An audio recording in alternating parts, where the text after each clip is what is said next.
when you deal with guys that can't attract women, what's going to happen is when he finally does get that fucking girlfriend, he's going to sell you out. He's going to do whatever it takes to get that girl. He's going to be thirsty. And then most importantly, he's not going to think with this head. He's going to think with this head. That bitch is going to start ruling his life. And you want to meet up? Clip my video, but I already have a strike. You want to hang out? Oh, no, I got to check with my girlfriend, blah, blah, blah.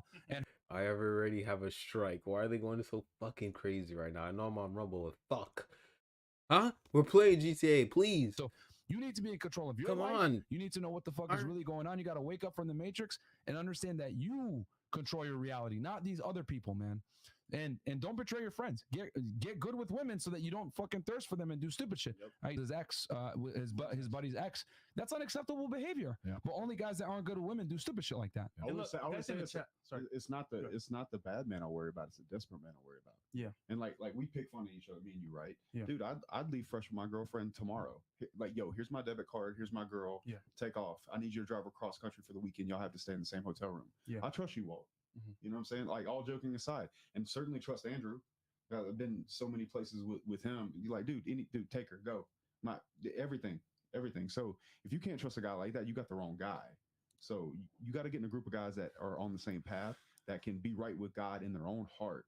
And then, you know, desperate people are the people you don't want to be around. And we all know a guy, right, that's been our friend that literally finds a girl and disappears into the sunset. Yep. And I said, what the fuck, bro? So don't be that guy, bro. But then I want to bring up Jordan Peterson said something that I really resonate with. He was saying that he struggles believing in God. And I was the same way as you, Andrew. I was an atheist for a long time. I grew up in the church, and then I rejected it for a long time. I didn't believe in God. And I think I found God from seeing all the evil that runs the world. Oh, absolutely. Seeing the demonic and satanic rituals that they do, that must mean in the inverse that God exists. Completely. Jordan Peterson said that it's best for him to encourage his followers to follow God because that's the best way society functions. So I am saying, I always tell my stream to follow God. I praise Christianity, praise Islam, praise Judaism because it's good. But I still struggle with the belief that God is the Father. How much do you really talk about God because you believe in it? And how much do you talk about it because it's the best thing for the 50,000 people watching to follow? That's a good question, but I absolutely and utterly believe. But I think that the way I view God is slightly different than a lot of people perhaps think of God. I don't see it's not a matter of reading the book and thinking there's a guy in the sky who's watching over you. I think that you can see God as an idea. Jordan Peterson's trying to tell his followers to believe in God because he likes the idea of the collective consciousness behaving in a certain manner. And I think that when that happens, God within itself exists. Yep. If you have 100 people in a room and they all do good things in the name of God, well, then God's real. Right? Because God's making 100 people act good and righteous. So you can't say God's not a real force. Whether you want to call him a person, a force, an idea, an inclination, whatever it is, God becomes a real thing. I know that if you act in a certain nation, whatever it is, God becomes a real thing. I know that if you act in a certain evil way, then the devil must exist. Like you said, all the demonic, dangerous things they're doing in the world today. Does that mean there's a man underneath the ground covered in fire who's making them do it? Or does that mean that their collective consciousness pointed in a negative direction makes the idea of the devil itself a real thing? So I know that it's more about the collective consciousnesses. You know what I'm saying? Yeah. It's about having all the people in the world looking in themselves in the mirror and saying that's ungodly. I will not act that way. And that's why you can look at countries like the ones that Myron was saying to move to, the Middle East, where the fucking they're so ridiculous. You can walk the street in Qatar with $10 million in cash. Nothing's going to happen to you. Is it because of the police or is it because of God? Yeah, okay, there is serious punishment, but there's certainly not armed cops in every corner like there are in New York. There's certainly not CCTV in every corner like there is in London. There's certainly not any of the crime fighting apparatus that there is in the West. It's because people think that God wouldn't let me do that. So, and society functions that way. So yeah, I absolutely and utterly believe in God as an idea as a whole. And I think that's the most important thing. And I used to be an atheist, yes, but I feel kind of uncomfortable around atheists. And also another thing about atheism that certainly put me off it is all the people who champion it. Look at all the people who are championing atheism. Gross. Find one. And just look, I don't want to be you. And that I've always said I would never adopt the thinking of someone who is sad.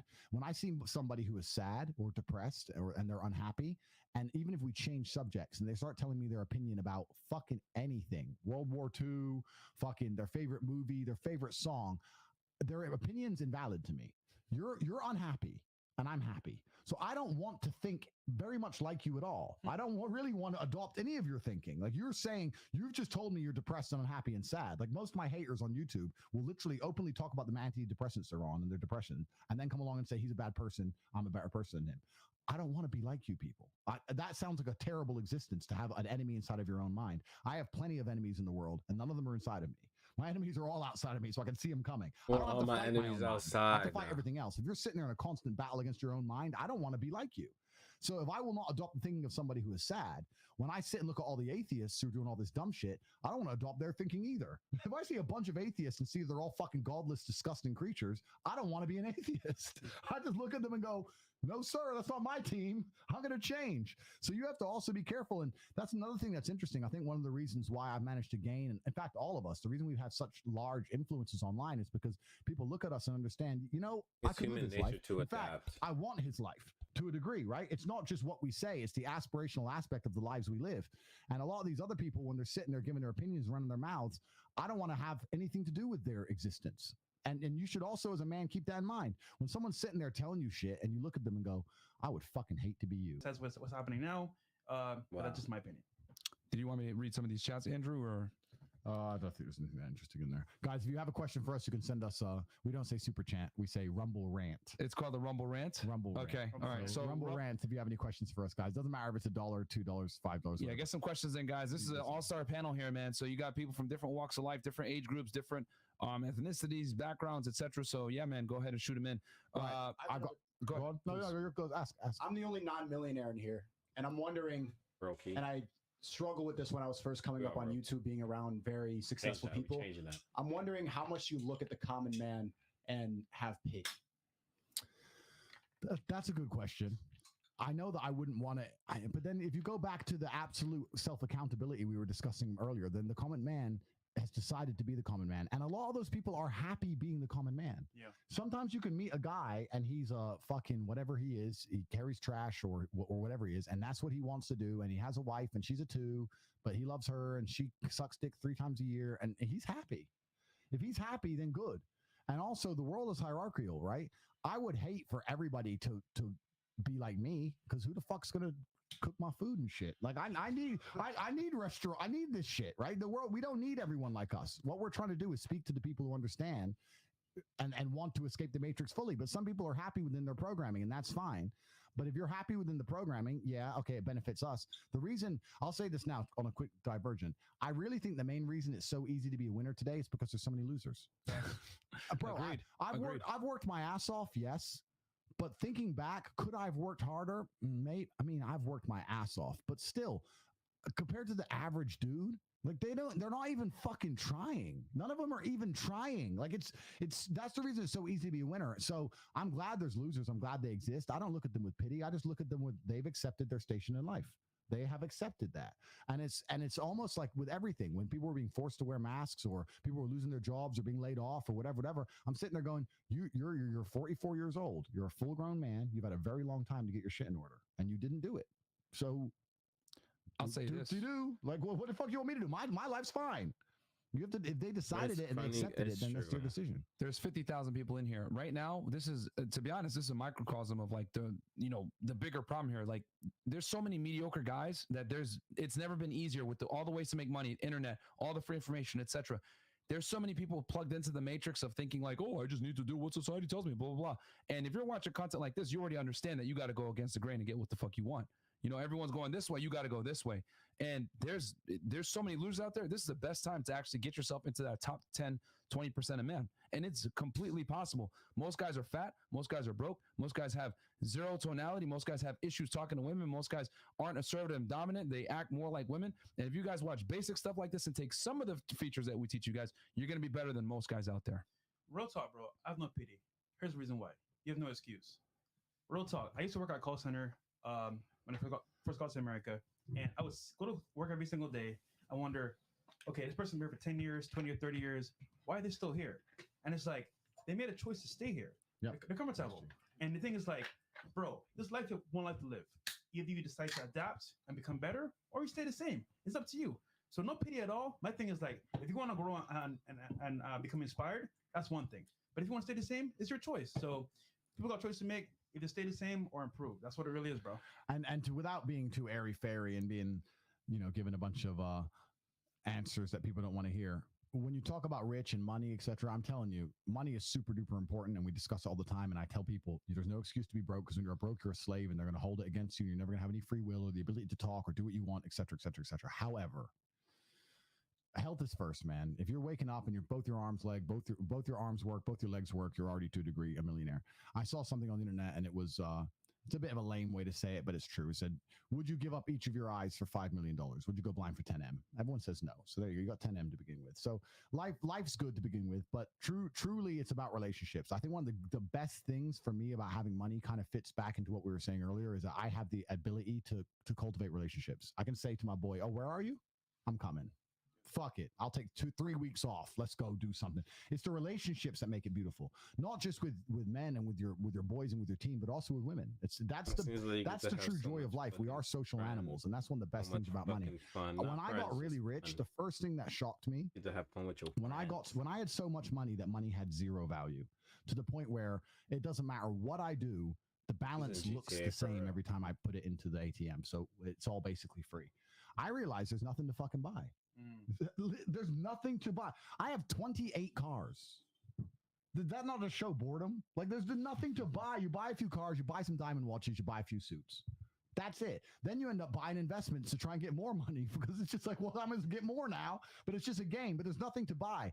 You have the best thing about money is cultivating relationships. That's where true wealth comes from. I had someone tell me I was the richest man on the planet, and I was like, that's where I first started saying I was a trillionaire running my mouth, and they weren't saying that because of how much money I had. They're saying that because of the brotherhoods I have around me, because I have people I can truly count on, because of the women who adore me, the true love I get to experience, the fact I'm never lonely. That's where the wealth is. That's where all the wealth is. And if I had to choose between keeping my same friends and my same women, my same circle, or the money, it wouldn't even be for a fucking fraction of a second. If I take the money, get fucked. That's it. It's simple. We spoke in the car, Andrew, on the way back from lunch, and you spoke about having experiences over, like, buying new things. And I gotta concur, man, because buying a nice watch, buying a lot of cars, it's cool and all, but having friends around that they care about new experiences like traveling, meeting people, networking, to me, that's where the money is. So real talk, man. Absolutely. Yeah, I mean, at the end of the day, when you die, you're not gonna be able to take that money with you, but the only thing you really have are those memories, and you need to spend them with people that count. And the beauty with money is having the money allows you to, number one, meet people on your level, right? You get yourself in a good network, and then something like the War Room, and then number two, it allows you freedom to do what you want. Having money, guys, basically buys your time back, so you don't end up working for someone else that you don't necessarily want to work for. Yeah. Even this trip right here, dude. Justin Waller came with us to London. I'm not gonna lie. Without Justin, London would have been boring. Mm-hmm. Look, Sneako showed up to Romania. Sneako's here as well. If you have the money and the time to do this won't be possible. Yeah. So just having that network of friends that you can go with, travel with, have money is priceless, man. Real talk. I'll tell you another thing it allows you to do. It allows you to be principled. Mm-hmm. Me and him were having a conversation maybe 3 months ago. Last time I was here. Yeah. And there was this individual that he had beef with that tried to come back to him and try to fix it after the fact. And he goes, Justin, but you don't understand. I can be principled now. Mm-hmm. The fact of the matter is I don't need him anymore. Mm-hmm. And so you don't have to allow people back into your life or into your life in general. Because if you create abundance in your own life, you have so much that you can be principled. Say, no, you didn't fuck with me then you don't get to fuck with me now. Damn. Yeah, absolutely. Powerful. And that really sticks with me. And I enjoy that in my own life. But that's something that when me and Andrew had that conversation, it really, really hit home. Sometimes something and it comes back to you and hits you even harder, even though you already knew it. Mm. So if you can create abundance in your life and you create a scenario where you drive the car to your own life and you have the ball and you want the ball in your life, you can be principled. And there's not much else in this world that creates a better feeling than be able to have true freedom to be principled. A lot of terrible relationships are built out of necessity. And whenever you have a relationship built out of necessity, it's going to cause you fucking chaos. And you want to be in a position where no one that you're dealing with is being dealt with out of a necessity versus you're choosing to hang out with them. Right. This is why we tell you guys to make money, get in shape, etc., to get girls. We don't tell you guys that to get the girls. It's so that you can pick the girls that you want to allow into your life. The problem is that a lot of you guys take whatever you can get because you haven't built yourself up to a point or an abundance, as Justin would say, where you can go ahead and be like, I don't like you like that. I'm going to walk away. Or like Andrew being able to say, I'm good. No, thank you. And having the abundance to say, God's going to send me another girl. A lot of you guys are like, damn, I got to get this girl right now, even though she treated me like shit and hit me and all this other bullshit. You can't accept that, man. Bad relationships, 9 out of 10 times, are built on the feeble ground of necessity, and that's not what you want. You need to live in abundance, and you do that through getting yourself up to a point where you don't fucking need these people. Absolutely. We have a few questions here. I'm going to reply to. Let's do it. I got one of them. I'm gonna answer. Actually, quite interesting. There's Andrew. What's your thought on Sneako's friend Jordan Welsh doing a hit piece on the War Room? So there was So there was a guy who joined the War Room and did a hit piece video. Jordan did a hit piece. I'm gonna have to watch. Join any kind of organization. If you think you can just pay a membership fee and then you're instantly going to have access to all the secrets of that organization and the absolute top tier of that organization, you're just going to jump to the top of the hierarchy because you paid an entrance fee, then that organization has no value. It doesn't matter what you join in the world, whether it's a company, whether it's a sports team, whether it's the War Room, whether it's a boxing gym, anything. You have to get in there and you have to prove yourself. When I first walked into my fight gym, my coach used to say, hit the bag. And he'd say that for the first 3 weeks and just ignore you. And you just be punching a bag by yourself. And it was boring and it was shit. And 92% of people would quit. But 3 weeks in, when you're still turning up on time, just punching the bag by yourself, you say, okay, now I'm going to bother holding pads for you. Because I ain't holding pads for every jackass who walks in here when they ain't got the fucking heart. Because it's a waste of my time. I'm going to first put you through the fire to see. So you join something like the War Room, you join any kind of organization, you're there to prove yourself. And you prove yourself by providing value to gain value. The War Room is a fantastic mirror. You'll get everything from it for depending on what you give to it. You help others, you'll be amazed how much help you get back. If you just join and pay the membership fee and say, yo, where's the secrets? Then why the fuck would we give them to you? Or how would we exist that long? How would we even have secrets worth giving if we just gave them away for a fucking membership fee? It's dumb shit. So your friend, who I've never met, is a fucking dumbass. And he's a dumbass, and he's out now. He fucking ran away from it all and did his little YouTube video. And it's amazing to me that he's someone so short-sighted that they're more interested in getting a few clicks and a few fucking views on a video than they are actually being part of a network, which is run by multimillionaires, the most fucking Googled man on the planet. People like you, people like all the other fucking people who are inside the War Room, who are clearly credible individuals, who clearly know things and can do things, living in fucking Romania, surrounded by fucking armed guards and shit. He doesn't want friends like that. He wants views on a YouTube video. He's a dumbass. And I'm glad he left. He's a fucking idiot. So that's the answer to that question. It's the first thing. The treachery we talked about before. The treachery has over 130 verified millionaires. Yeah, it's 130. It's fucking insane. For your boy Jordan, or no? And this is the thing. I mean, it also extrapolates out to life as a whole. We're talking here about trying to be an honorable, how to find honorable friends. And someone's going to message and say, well, how do I find honorable friends? I can't find any. You will find honorable friends if you're an honorable man. The best way to meet honorable people is to be an honorable person. The best way to meet rich people is to be a rich person. The best way to have friends who love you is to love your friends. The best way to meet honest people is to be honest. I say this, I did a podcast a few months ago, and the guy running the podcast was saying, yeah, my friend fucked my girl, and I was like, you know what? If you're rolling with boys who would fuck your girl, you're probably the kind of guy who would fuck your boy's girl. So you probably deserve that shit. Because if you're the kind of dude who wouldn't do that to his boy, you're probably not running with those kind of people. Yeah. It's like it's reflective. Yeah. The world is reflective. So if you sit there and go, you know what, I want to be around my friends. Let me name the best 5 friends I could have. I want to have a team, a gang of 5 friends. When they walk in the room, people are like, shit, we ain't fucking with that. If a fight goes off tonight, we're not fighting them. I want them to be big, strong, smart, important, connected, charismatic. I want to put together a group of 5 killers, and they're going to be my friends. Guess what you need to become to have those 5 friends? All the fucking things you just named. Now you know what to do. Get to fucking work. Because those 5 guys, they ain't hang around with a broke dork. They ain't hang around with some dweeb like you. So that's what's going to happen is your insecurity is going to come out, and you're going to be the one to try to fuck them first because you're not securing yourself completely. Because you've not done the work. Completely. So I actually met the guy, and with Sneako, he seemed pretty cool. But after that little song he pulled with Andrew, he's done. Don't bring him to my tables. Don't bring him anywhere around me. He's not invited to any party that I have. He's out. 100%, bro. Yeah, I mean, it goes back to the treachery thing we talked about before. You know what I mean? This is why guys like betraying people is one of the worst. They punish it since the beginning of time. They punished it to a ridiculous degree. It was the number 1 crime. Yeah, it was the number 1. They will torture you worse for treachery than anything else because you can't defend against it. Yeah, you get stabbed from behind by your boy, they're gonna fucking set your ass on fire, man. Yeah, and to this day, even in the modern world, it's still punished through death in many countries. You know, even the most progressive countries, they'll put you in jail for life and or death because to commit treason or treachery is unacceptable. Do you think that he would try to snake me? Duh. Yes. Yeah. Well, I mean, he's shown that he's obviously capable of snaking people. That's what he's done. He's shown that he's the kind of person who will, for chasing clout, will do something that he knows deep in his heart he shouldn't have done. Now, so the question you have to ask yourself is, if he can get enough clout for fucking with you, do you think he'd eventually do it? You have to sit there and go, well, he's done it once. He's done it before. Is he going to do it to me? Oh, he's my friend now. I don't know the dude. I'm based on my actions, right? He joined, decided that the clout and the few shitty YouTube videos, no one's gonna give a shit about his video, and no one should gives a shit already. It was 3 days ago. It's over. It's done. Nobody cares, right? But that was more interesting to him than actually trying to give it a fair chance, getting to know people, getting to network for real, and getting genuine advantage. He cared more about himself and his clout and that chasing. So you have to ask yourself, if you're both going after the same bitch in the club or whatever, that's your decision to make, friend. I mean, I curate my reality ultra heavily, and I do not apologize for it. I will happily say to somebody, I'm sorry, I do not speak to you anymore, and here is why. And it served me fantastically well. That's all I can say. But Sneako, that's your friend, but you got a choice to make. Do you prefer clicks and views over relationships, or do you prefer just having him as a friend? Because my thing is, bro, that's an L. And that's the problem with YouTubers. I'll be honest, man. Coming from the background that I came from, if someone betrayed you like that, it's a wrap. You're hitting doors with people, etc. And you need the guy behind you to be able to, shoot the fucking guy if you go down to make sure that you don't die. So coming into YouTube and seeing people, the way people move, where they'll turn their back on someone that they collab with before, or make a hit piece on them, whatever. Like, it's all foreign territory to me. It's strange. It is a YouTube thing, and it is a shame because truthfully, any organization, I'm not even just talking about the war, but any organization, you need to turn up and try and be helpful.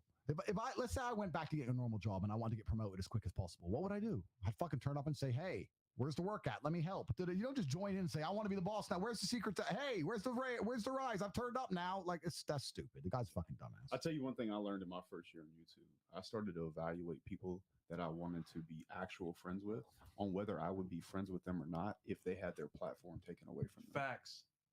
That's how. So you look at the man, you say, okay, you have a platform. If I were to take said platform away from that man, would I still fuck with that guy? Is he still high level? It's a good test. Yeah. That's how you know.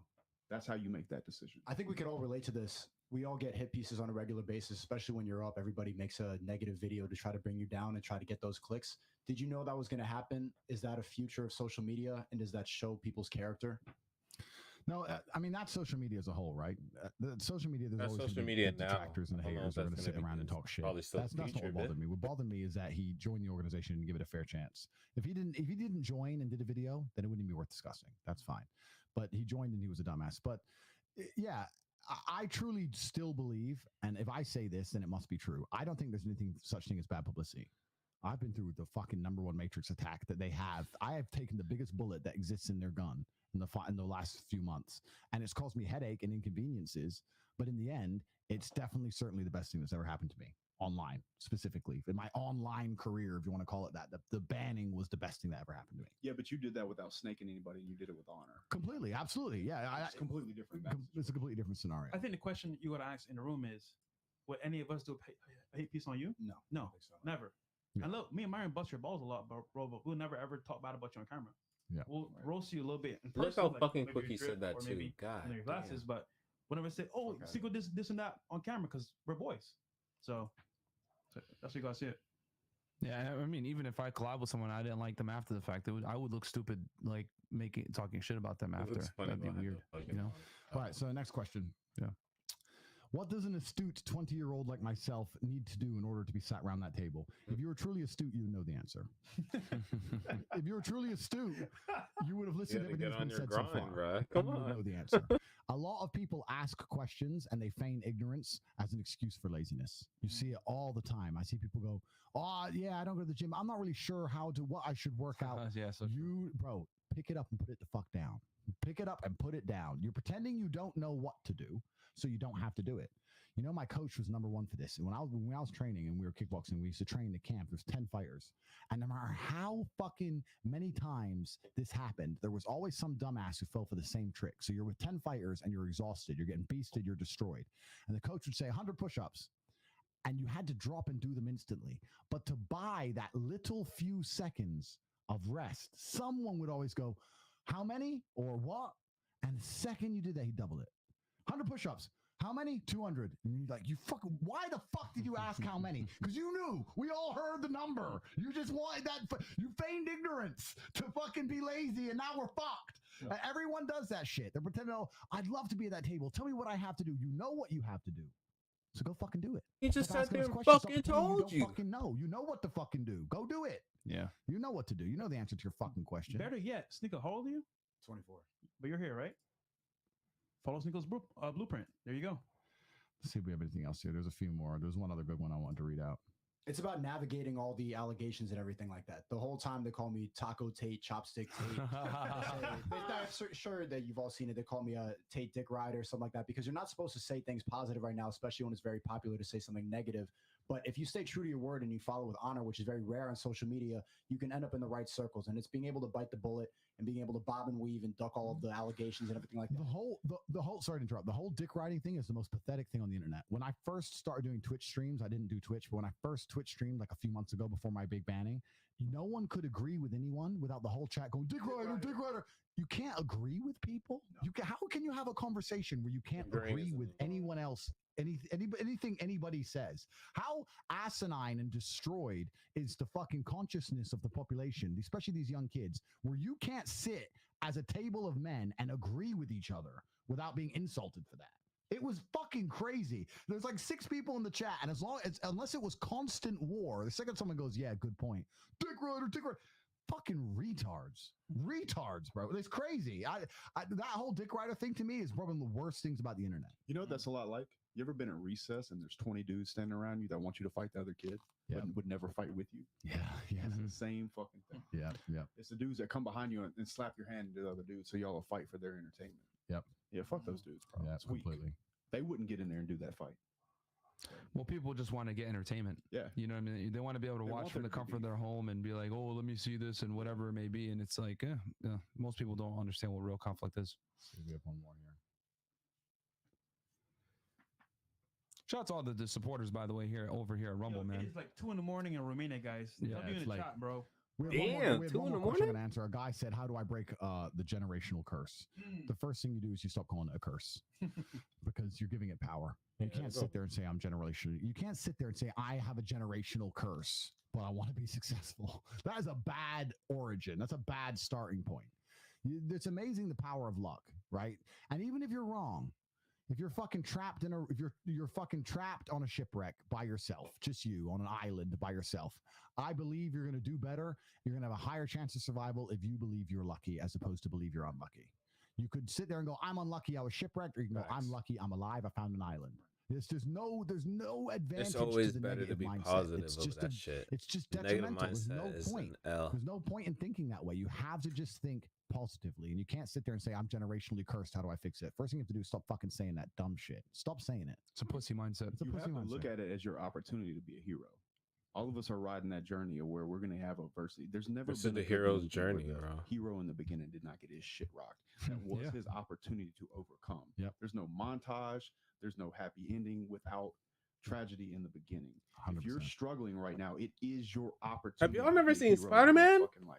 And if you look at it any other way, you will fail. The original ones, not Tom Well, Holland. this is why mainstream society is a failure, because they don't show the hero's journey anymore. Nowadays, like, the hero is some fucking pussy that, fits a politically correct agenda of like, he's effeminate, he's weak, he's short, he's skinny, doesn't go to the gym, he's emotionally intelligent, all these other faggot terms that people like to use nowadays that no one can actually I'm really playing articulate and or GTA define. right now. You So gotta chill the out. thing is that we don't even have real male role models anymore. There's a reason why Andrew Tate blew up. The reason why is because there was a need for someone to be able to stand up and say, this is fucking stupid, this is not the way it goes. And the thing is this: when you're able to confirm the truth, a lot of the times people are going to listen. You can only lie for so long and keep the wool over someone's eyes. Oh, I'm not getting dates. No girls respect me. I'm always broke. I don't know what the hell I'm going to do with my life. I'm unsure. And then Andrew comes in and says, yo, you got to fucking make money. Me and Fresh are saying, yo, you got to get in the gym. You got to take care of yourself. You got to fucking understand game. You got to become the complete package. They're like, wait, hold on. Let me try this shit. Oh, it's working. Whoa. Then they start telling their friends, and this just starts spreading like wildfire. Why? Because people have been lied to for decades now at this point. Yep. So, yeah. Right. Next question for the panel. What is something that you know is absolutely and utterly true today that you did not know a year ago? Satan runs the world. Runs the whole world. Satan is how these people keep their power. It's how they separate human empathy. It's how they forget about honor. It's how they are able to control everybody as they conjure Satan so that they can not care about, and nobody cares about you. The people at the top, the people ultimately desire power to a level that we don't understand. Well, brokies, wages, the normal people don't understand. And when you do understand that, you stop thinking that there's good from the rules that they're putting on you. They don't want you to succeed. They want to keep you down. They want you to be a complete sheep, and there's no empathy and power. And complete power. And obviously people here, you guys have empathy, but the leaders of the world, the politicians, the elites, the people going to the island, they don't care about you at all. They're almost not human. Yeah, the reason you say they're not human, and I agree with you, is I think what happens is we were sitting here already talking about how money is boring. And if a lot, like they already know the money. So what's next is power. Yeah. And you get power by what is power? Power is effectively doing things other people can't do. Creating the next That's generation. what power effectively is. Controlling. That's the reason sometimes you catch them doing this dumb shit. And you're like, why'd they do it? Because no one else is allowed. And that's enough to give them a dopamine hit and an adrenaline boost. And well, money ain't going to do it. You think a Ferrari is interesting to a billionaire? Nope. So you can give a fuck about Ferrari. He likes, ha, ha, ha. You wear a mask. I don't. That's what makes his day, you know? So let's make them all wear masks, and let's make them take it off when they eat and put it on when they go toilet and take it off again. That'll be funny. That's it. That's as simple as that. But like, why were they doing that? Because it was funny. That's why. When you truly understand the way the world works and the way power works and how it corrupts and how bored people get of money, you understand these people just fucking had a big joke. Ha ha ha. It was a laugh. It was funny. Let's kick them off planes and shit. It was fucking funny. It was funny. It was funny. So yeah, I agree with you, Sneako. What about you, Walter? I would say I've learned in life, you only get what you deserve, which means, for example, some people are blessed, some people have luck per se. You can kind of acquire that over time, but it's kind of like when you go through life, you have a choice to make. You know what? I can stay the same, like I said before, or I can improve. And you could be fat, you could be skinny, you could be black, white, Asian, doesn't matter. You have a choice to make. Either you move forward or you don't. So my thing is, if you really want it that bad, you can make it happen. No excuses, no issues like, oh man, generational curse, doesn't matter. If you want it that badly, you'll make it happen. Look, we're all from different walks of life. He's Asian, somewhat. I'm black. You're ginger. You're some mixed race. I don't know, Andrew. Yeah, everything. You're Arabic. We all walk through a path to make it happen. What's the excuse? You have no excuse, bro. So you get out of life what you deserve, and that's it. And now you can say, oh, well, fresh though. My mom and dad didn't raise me. So what, bro? Doesn't matter. So my answer to that question is actually very simple. The richest men in the world could be stripped of everything and still have it all. If you have your family, if you have your boys, if you're naming your kids after other people that you care for, et cetera, et cetera, et cetera, take it all from me. I still have the man in the mirror. You can't take that away from me. I built that. It's mine. Take the net from under me, take the money, take it all. I can go anywhere in the world and have a place to stay. I have family. I can turn up at your house tomorrow. Bags packed, and I have somewhere to be. Yeah. That's indestructible. You cannot destruct it. That's actually that's a really interesting point you just made as well, because it's also something that I reflect on. When I look at like America and the homeless crisis and that kind of shit, imagine being a person and you become homeless and there's nobody you can call. Damn. Nobody. And I'm saying that's true poverty. That's true poverty. But most people probably had somebody who gave them 5 days, 6 days, a chance. And during those 5-6 days, they probably fucking stole some food or stole $3 or didn't try and get a job. Let's say I lost everything. I ended up on someone's couch. The last thing I'm going to let them catch me doing is sleep. It's the middle of the day now, and I'm just sleeping on their couch. No, I'm up. I've cleaned the house now. I've cleaned the house. I made them some breakfast. I'm now going through the paper, looking at jobs. I'm talking out loud. Hey, I'm going to go to this interview today. You want a coffee? I really think that they wouldn't kick my ass out. I think, look at me, someone I barely fucking knew. When I see these people and they're like, yeah, and I went to all my family and they all kicked me out, I think, that's suspicious as fuck to me. I'm like, you did something. You did something to them people. Because, and that where it shows like how the whole world's broken down, especially in the Western world. We're here in Romania, which is the poorest country in Europe. How many homeless have you seen? None. Yeah, like almost none. None, not one. And that's because, now, is there a social welfare program? No. Is there social housing? No. Are people broke? Point. Yeah. Then how is no one homeless? Because they can go to their family and say, I need a place to stay. And they'll fucking not be a dickhead. And they can stay with their family. Yeah. A lot of these people end up completely homeless. You must have alienated absolutely everybody close to you. How do you alienate everyone you've ever fucking met? I mean, I don't know. To me, I'm sure there's some extreme circumstances. There's some unusual circumstances. I'm not blaming all of them. But especially when these people are on drugs, or you have a drug addict in your house, you're gonna have fucking issues, aren't you? Like, of course you're gonna kick his ass out. Like, it's crazy. So it's an interesting point you made, but I thought about that before. The thing I would say that I didn't know 1 year ago that I do not know now indefinitely is that number one, common sense is not common. Yeah. Right. That's a You big one. just And learned then that? number two, most people are destined to fail, and they're just gonna fail just because, and you can't save them. Right now, we got about 45,000 people watching. I'll be honest, maybe 1% of you guys are actually gonna take this advice, apply it, and become a fucking somebody. Most of you are gonna watch this shit, whack off, not take it serious, and just continue going on with your life. And that's the uncomfortable truth. But I'm okay with that. Why? Because I live in reality. I said it earlier. When someone says that they're based, what that really means is they're based in reality. Since I'm based in reality, I know most people are fucking losers. I know most people don't take action. I know most guys are mediocre. So since I know this, I can't get mad at the fact that common sense isn't fucking common anymore, because common sense will tell you got to get out there and fucking perform if you want to get the baddest bitches and be able to live the life that you want to live. But we sit here and we live in this crazy ass world, and we subscribe to the female mindset where I should be taken just the way I come. I'm perfect. I'm special. I should get things just because I exist. Newsflash for you ass clowns. No. Only women get to be delusional, not men. Yeah. You're never going to be appreciated just for existing as a man. You must exist and make someone else's existence better. One more time. As a man, not only do you have to exist and make someone else's existence better. What does that mean? You need to add value to the world. Bitches are the only category of human being that can go ahead and exist and not necessarily give any benefit back and get a great life. 18-year-old bimbos are on yachts. You're an 18-year-old guy, you're going to have to work your ass off to get that yacht, because ain't nobody going to invite you on a fucking yacht unless it's Epstein. Yeah. So otherwise... unless you're on Grindr. Yeah, you know what I mean?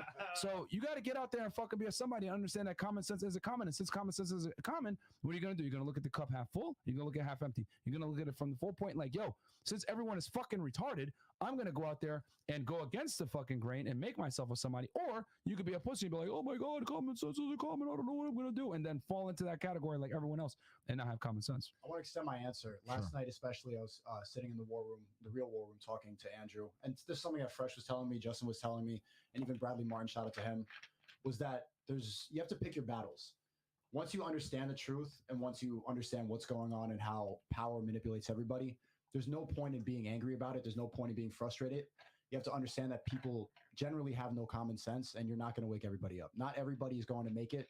And I think that's what really frustrated me for a long time, thinking that all these people, if they just listened to what the truth really is and what really runs the world, that their problems could be fixed. But a lot of people just don't want to listen. They want to live in ignorance, and you have to accept that. And so you have to pick your battles and decide what can you do to wake people up, and you can't give your whole self. You're right.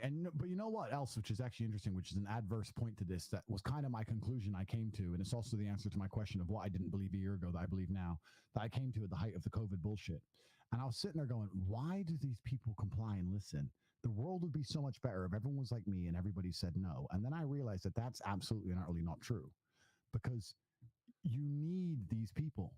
If people didn't believe the COVID lie, they wouldn't believe the financial lie, and they wouldn't believe the schooling lie, and they wouldn't work the bullshit jobs, and they wouldn't give up their lives promised. They wouldn't believe in their pension, and they wouldn't believe in their mortgage, and society would be destroyed if everybody understood the truth. You need the slaves. You need them. You want them. You're frustrated that there's too many slaves. I promise you, my friend, you want the slaves. You want to go to a restaurant and have a waiter, and you want to go to Starbucks and have a fucking wagey, and you want to go and hire another wagey to clean your house. And that's what you want.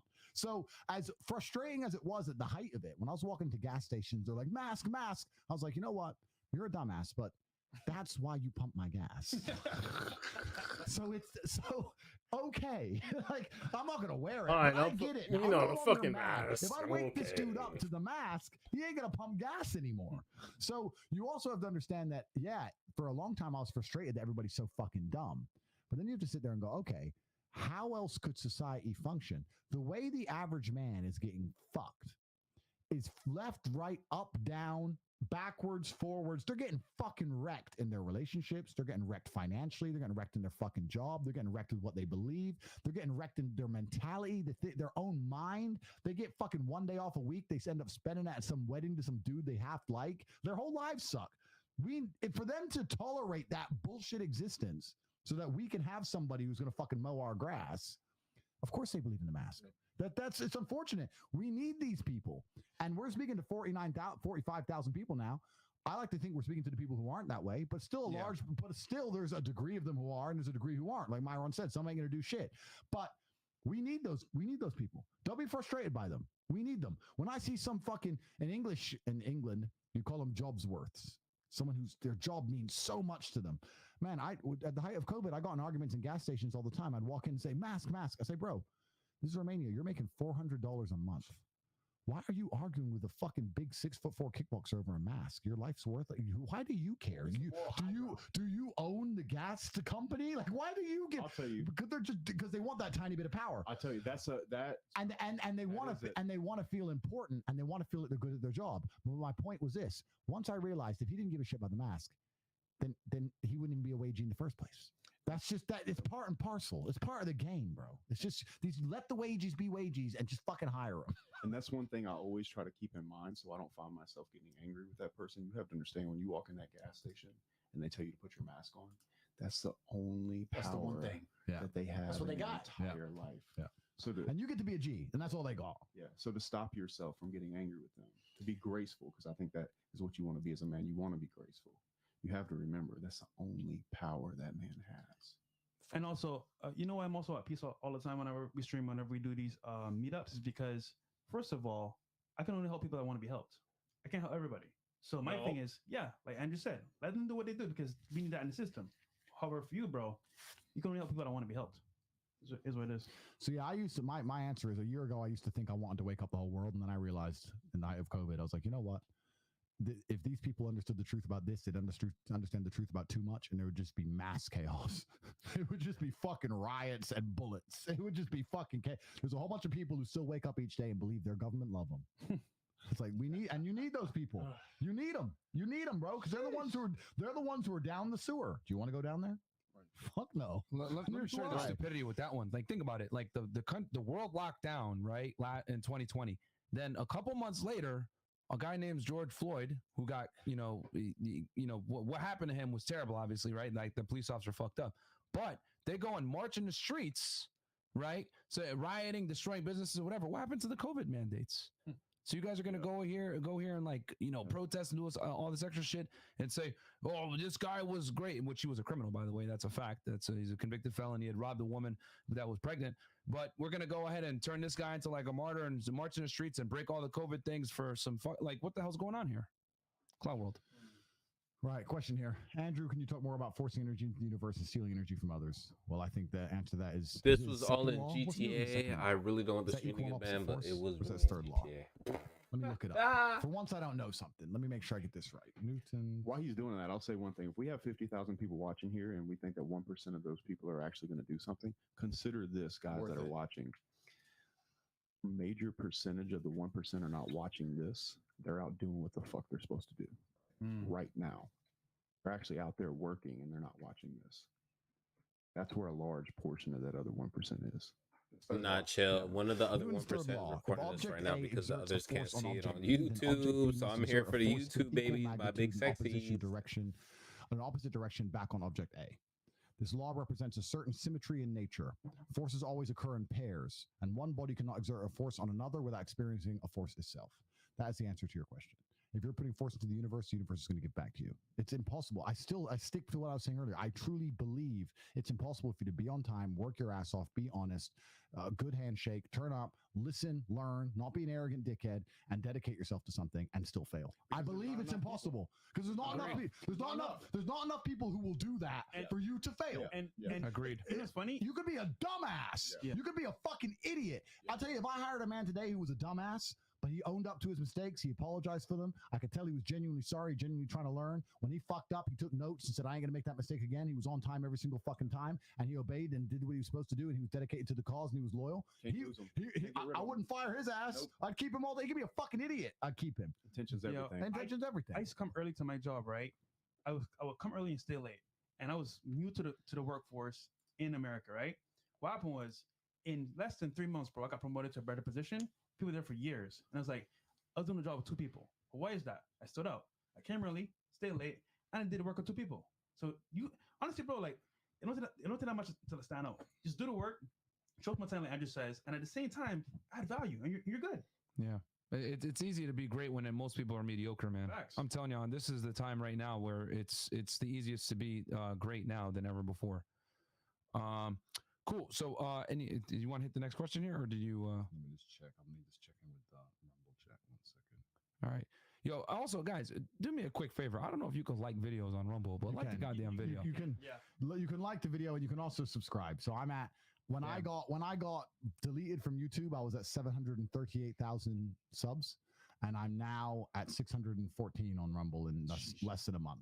It's not bad, no? No, that's pretty fucking good. That's pretty good. Yeah. That's pretty good. Shout out to Rumble. Yeah, shout out to Rumble. Sub to the channel, guys. So, yeah, subscribe to the channel, and I appreciate all you guys pushing some traffic here as well. No, of course, man. That's what we're here for, man. You got to help your guys out. Like when everybody came, honestly, I made an Instagram post, and I said, acquaintances are shown when you're successful. Brothers are shown when your success is challenged. Yeah. And that's what happened with Andrew. A lot of these people try to come after him. People that had done collabs with him in the past were kind of trying to turn their back and talk shit and say, oh, maybe he is a Muslim, all this other bullshit.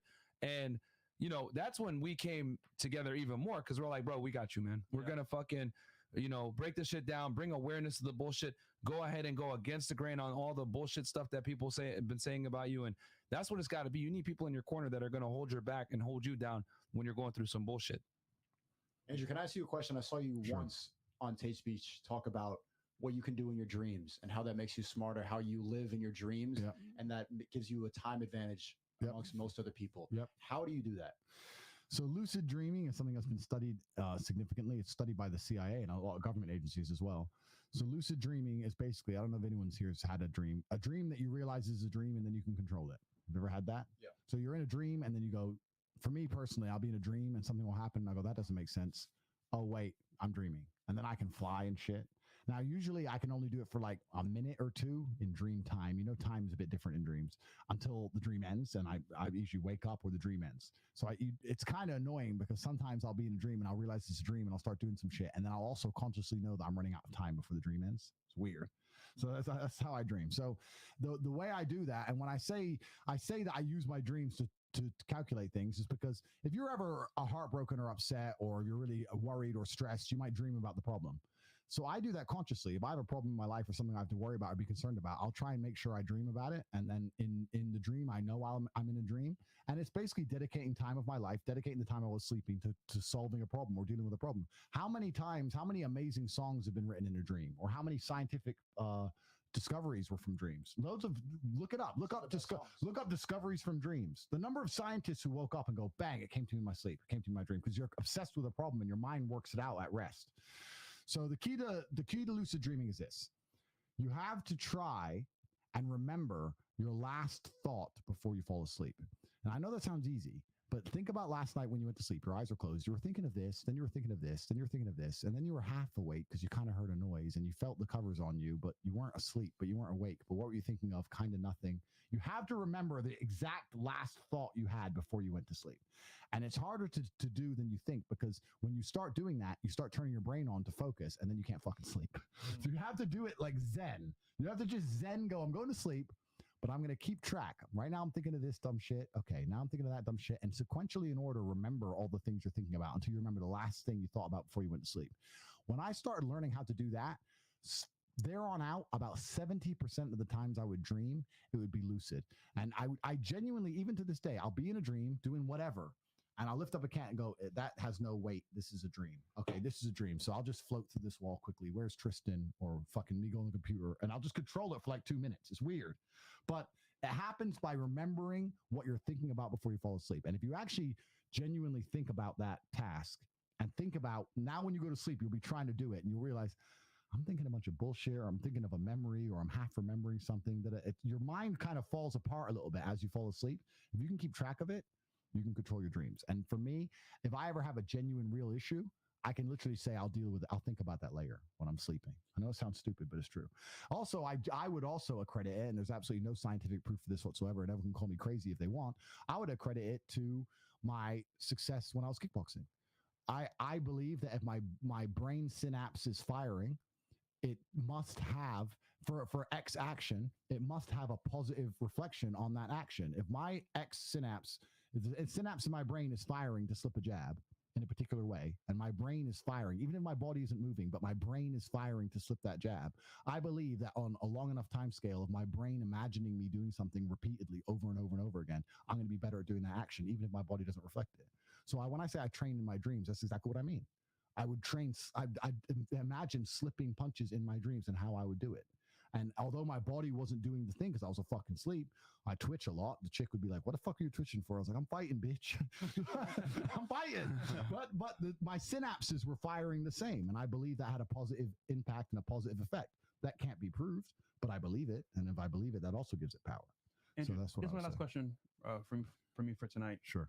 We spoke a while back when you remind me about being likable. And being likable, I think, is a trait that's underlooked because if you're likable, people want to help you move forward in life.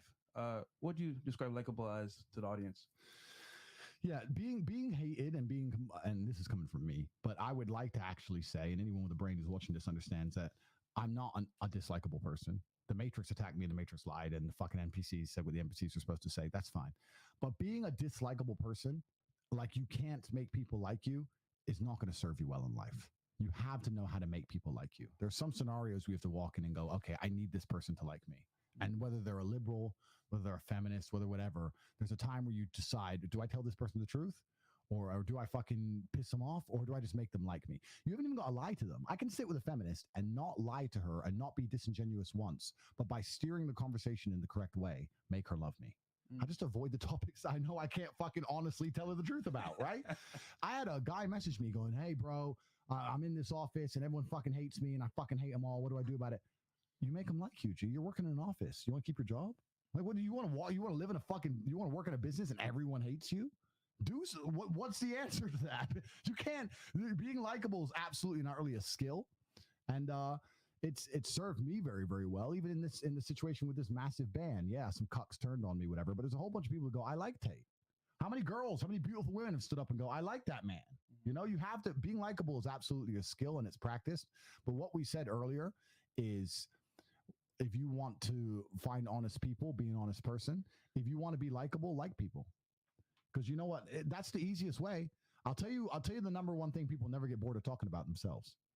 If I had to make someone like me, you know what I'd do? I'd turn up and say, "Hey, man, great to meet you, bro. Gary, what's your name?" "Justin." "Oh, dude, what's your business?" Thing. "Bro, I don't know shit about that." "So what, you build what?" But let them talk. That's Fresh's whole game. But it's true. Hey, man. But it's true because they love themselves already. They like themselves. They either like themselves or they're fucking, no one asks them shit and they never get to talk about themselves. It's one of the two. And either way, they get to sit there and talk about themselves. If you want someone to like you, ask them questions, let them talk about themselves. They're going to fucking love you. You're a great listener all of a sudden. Girls say it all the time, "You're a great listener." You can sit there with a bitch and just go, "Yeah, so you're a model." Yeah, I bet people think that's easy, but it's not, is it? No, it's so hard. It's so hard, actually, because, you know, we had to change clothes. The outside to go on. And you're just sitting there going, "Yeah, damn it. Yeah. She loves you now, but who does she really love? Herself. And you're a reflection. So the way to be likable is to like somebody, or at least pretend to give a shit. But for them to give a shit about you, pretend to give a shit about them. If you give a shit about them for real, it's even easier. So that's it. So I was saying to this dude, listen, go into the office and just go up to these people you say they all dislike you and just fucking pretend you give a fuck. Try and help people out. Stop being a dickhead. Going through life, and it's amazing, man. It's kind of one of the things that comes with age. And you know, I'm egotistical, I'm arrogant, whatever, like every man, freaking red-blooded man is. But it comes with age when you realize there is a time and a place to just, there's situations where it's just like, okay, I want everyone here to like me. That's it. I just want these people to like me. And there's time and a place. And the richer you get, the less of those situations you're in, which is kind of a cool thing because it is bullshit. But if you're starting off at the beginning, if you're going to go, you know what, I'm 16, I'm getting my first job, but I ain't taking shit from no one. Bro, you're 16. So you better learn to take some shit because you ain't going to get very far any other way. There's 4 components to being really liked by people. It's trustworthiness, honesty, loyalty, and damn it, I forgot the last one. But if you have those 3 right there, that's the foundation. Yeah. Okay. Because number one, when you're honest, people are going to tend to be more honest with you because you're being honest, and it's difficult to be honest sometimes. When you're loyal, well, they know that you're not going to turn your back on them, right? Loyalty, especially nowadays, is a big thing, right? Like we said before, we had that guy that made that hit piece on Tate. Hey, we don't fuck with you no more because you did that shit, right? And these are just things that you guys have to get into your head, man. If you want to be around certain types of people, they're going to have less and less tolerance for fuckery, and you need to have certain things in place to be able to deal with these caliber of people. So I would just add being humble as well, because if you're humble, you can actually have the wisdom to say, you know what? All right, let me tone myself down and adapt to this environment and be likable, because it's power, man. If you're that humble and you're that likable, it's power in your hands. So it depends. Yeah, you don't want to ever really outshine anyone, because then they get insecure and then they're not going to like you. So I'll give you a quick example of the last time I tried to make somebody like me, which is rare, but I'll give you an example. Well, because I'm rich now, I don't have to make nobody like me. I get to do whatever the fuck I want. But about a year ago, I was in London and I decided to meet up with some guys from school. Fucking old school guys, right? So these guys from school come, we're talking shit about school, blah, blah, blah. And then one of them tells me his story. Every guy's got like a cool story, like their coolest story. And he tells me this story of how he went to fucking Mykonos and they got really drunk and they ordered like $6,000 of champagne and they were too drunk and none of them could really afford it. And then one of the guys, his crazy friend, just picked up the bill and he just paid all of it. That was his story. Now, am I going to sit there and go, yeah, cool, I do 10 grand every single fucking night in champagne. Cool, I got a Bugatti outside. Cool, you're a fucking loser. That's your life. You lived 30 years. That's your story, G. That sucks. I did this. I did that. I did this. I did that. Or am I going to be like, what the?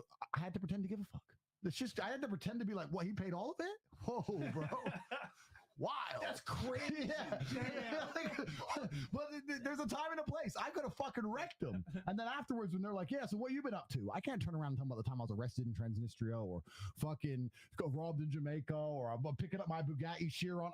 Because then they're going to instinctively know their story was trash. So I was like, yeah, I was fighting. I wasn't really drinking, man. So what's Mykonos like? Bro, you just got to play the game, man. You got to fucking just play the game. But life is like that sometimes, and you get further that way. Like I like to think that most people I interact with and I spend my time interacting with have a positive experience. There's people who hate me, but I don't interact with other people. All the haters who hate me, but that's just because they're fucking sitting at home and they're lonely and they're just jacking off. That's their own issue. But the people I actually bother to speak with, I don't think there's many people I bother spending time interacting with in the real world who consider it negative. I'd like to think that everyone I talked to today, all day, would say it was a pretty pleasant or positive experience. I don't think anybody has said I spoke to Tate today and it made my life worse. So I'm a positive guy. I like to think as a whole, at least. Just me being the person that I am at to remember what it was. So the 4 things, guys, are trustworthiness, honesty, loyalty, and then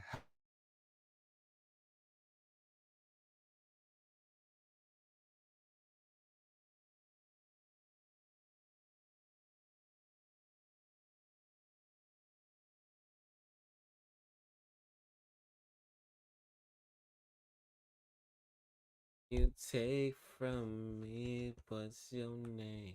Oh, can you take from me, what's your name? Now, Matrix, this is a hater on me. Hey, boom, boom.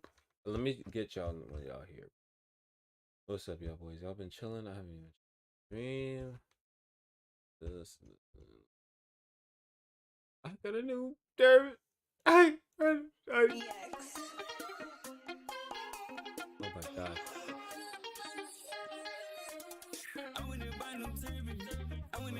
Shorty. Richard Billy.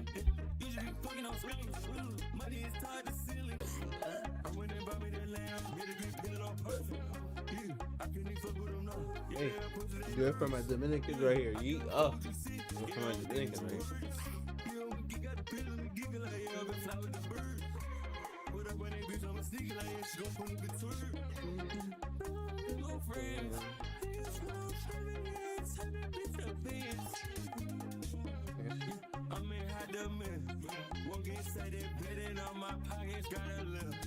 I live in the sky, bitch. I've been high like I'm a blimp. Bitch, fuck what you say, you not dead because you him. I'm gonna buy no turban because I can. I'm trying to be like that. So we're talking about likability, and I'm wondering, there are a lot of people watching that want to be in my position, and there's a level of jealousy too. And I'm wondering, because the whole world's against you, I could have done a hit piece when I was watching, I could have recorded something, I could have had my audio recording and did it. How did you vet me? How did you let me into your circle, which is right now the hardest thing to judge? Yeah, that's a good question, and obviously there's a degree of risk to it. So there's two answers. First, I don't gauge capability. I like to gauge intent because capability is something that everybody has to a degree. If you sit and say, does this person have the capability to hurt me? Listen, the fattest. I'm telling you, Yeah, but if I were to send an assassin to get somebody, he would not look like an assassin. Everyone has capability by surprise, my friend. Anybody can get anybody, right? So capability is not something I judge. I judge intent. The main reason I decided that I thought it was okay for you to come here is I realized that you've been doing a lot of content for a long time that was very pro-Tate. And I thought, was his grand plan really to do pro-Tate content for X amount of videos, knowing that I would then one day invite him so that he could eventually... That's too complicated and too big a risk. And that plan didn't make sense to me. So I thought, I think he believes what he's saying. Then because I think he believes what he's saying, I think if he's an honest person, a trustworthy person, I don't think he's going to be a snake. Secondly, some of my friends and you were vetted by the friends. My friends stick up for you and I trust my friends. And thirdly, also, I'm not going to lie to you. I did have the War Room do a dossier on your real name. Oh, yeah? Yeah. Oh, yeah. I know your name, your address, all that shit. So, but, oh my God. It's just, yeah.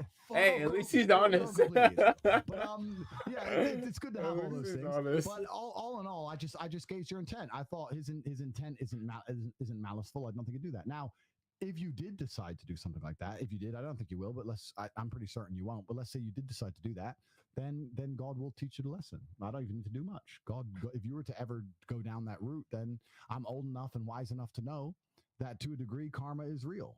People talk about karma and live by the sword and die by the sword and this kind of thing. Not in the stupid way a bitch goes, karma.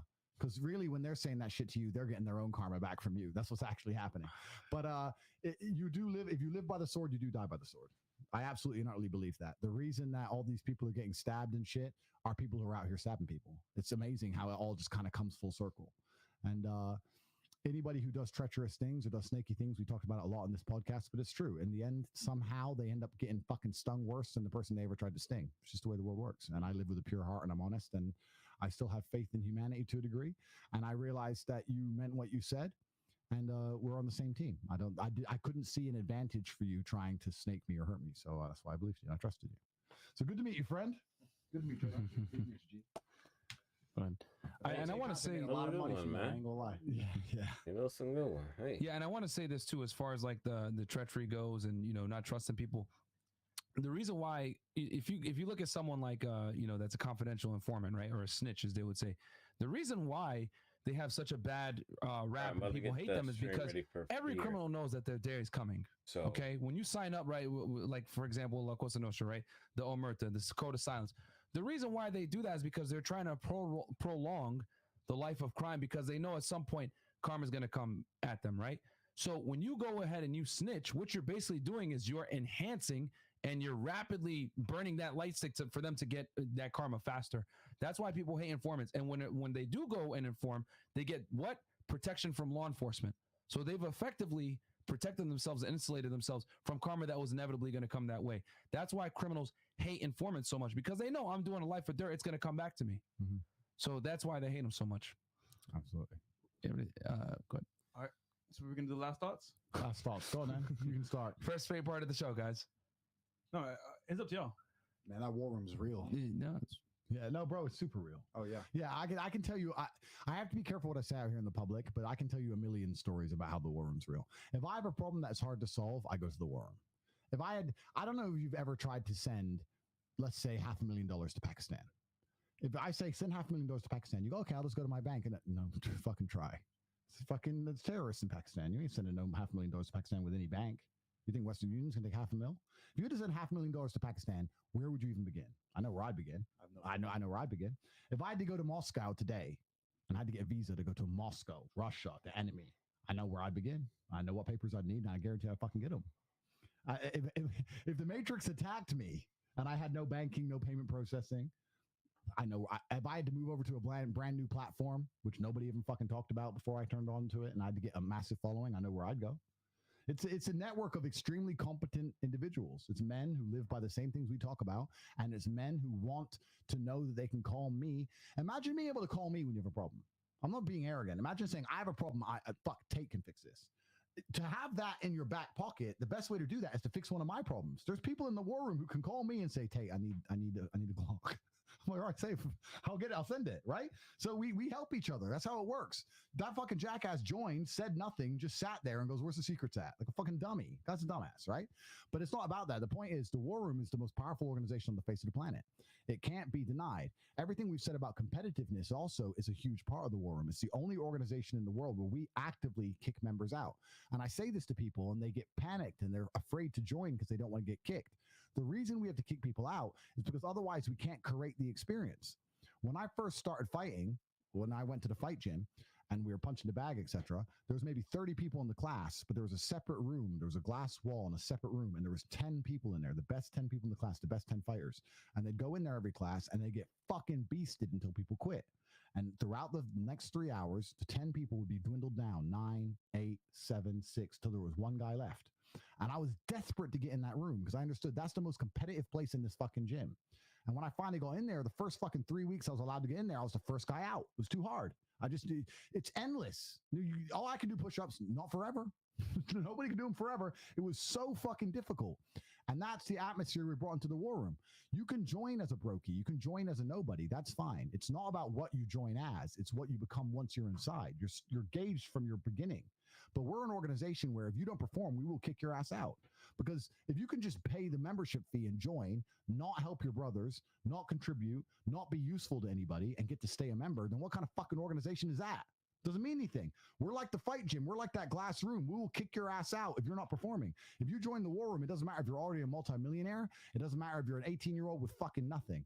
You have areas to improve on. They'll be identified, and you'll be measured, and we'll make sure that you perform and become the best version of yourself, and you'll be competing against every other member in there. Like we were saying earlier about healthy masculine competition and competing against your teammates. Like you were saying about the rowing, having one either side. You want to go and say, "Oh, I made $3 million. I'm a big shot." Go in the War Room and talk about making $3 million. You ain't nothing. You're compared against me. You're compared against people in there with more money than I have.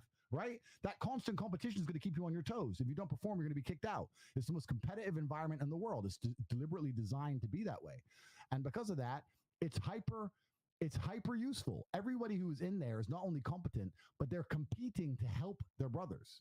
They want to be the best at helping everyone around them.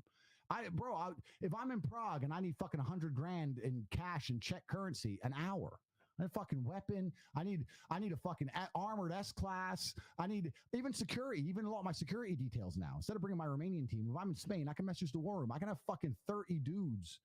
Cool. Bang. There. They're all training. They're all fighting. They're all in shape because they're War Room guys. I can roll with a fucking army anywhere I go. If I want to get someone's door knocked in LA, I just message the War Room. They'll fucking 10 dudes outside his house tomorrow. Like it's a real, genuine network, but you're only going to find the value in it by providing value. And people say, "Well, that's why I don't want to join. I'm not ready yet. I'm not ready yet." You're never ready for something like the War Room. That's what annoys me most about it, because now we're talking about it. It's like saying I'm not ready to join a boxing gym. Of course you're not. You can't box. You join as a fucking loser and you learn. You don't think, "Oh, I'll get ready and then go." That's not how it works. You have to join. You have to be humble. You have to be prepared to work.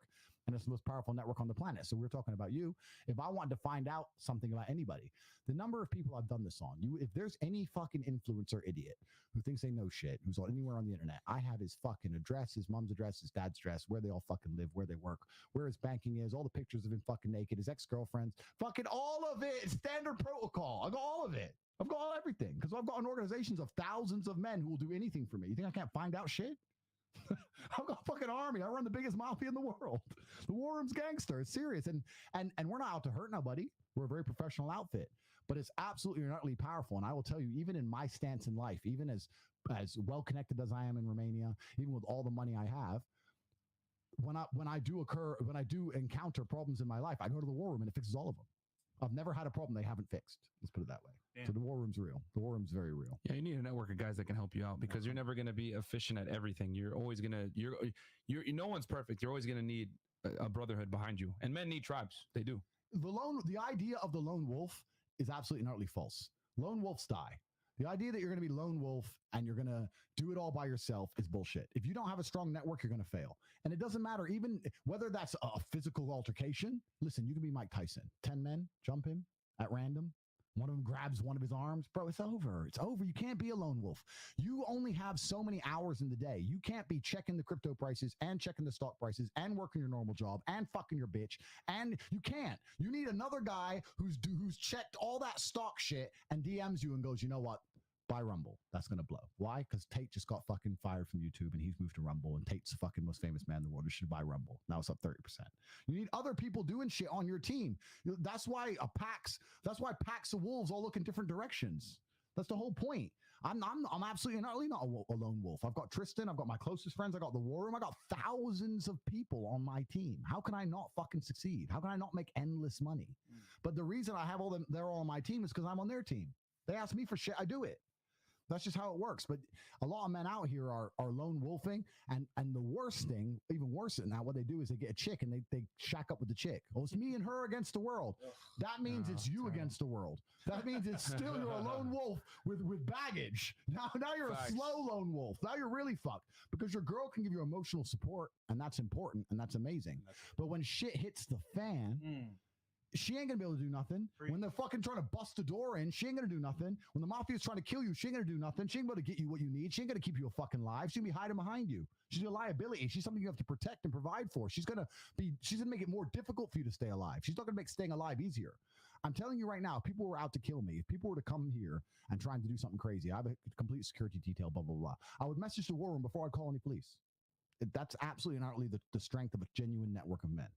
And that's completely underestimated in the world today. There are crime families with fucking 12 members that run New York.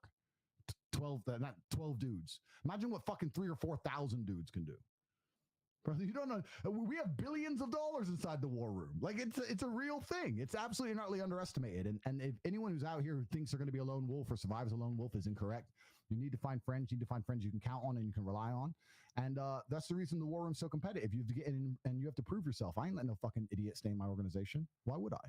If you're going to join the organization and you're unprepared to work and try, turn up in real person, meet your brothers, provide for other people, be useful, go to the meetups. If you're unprepared to do all those things, then you're going to make a stupid YouTube video and fucking quit.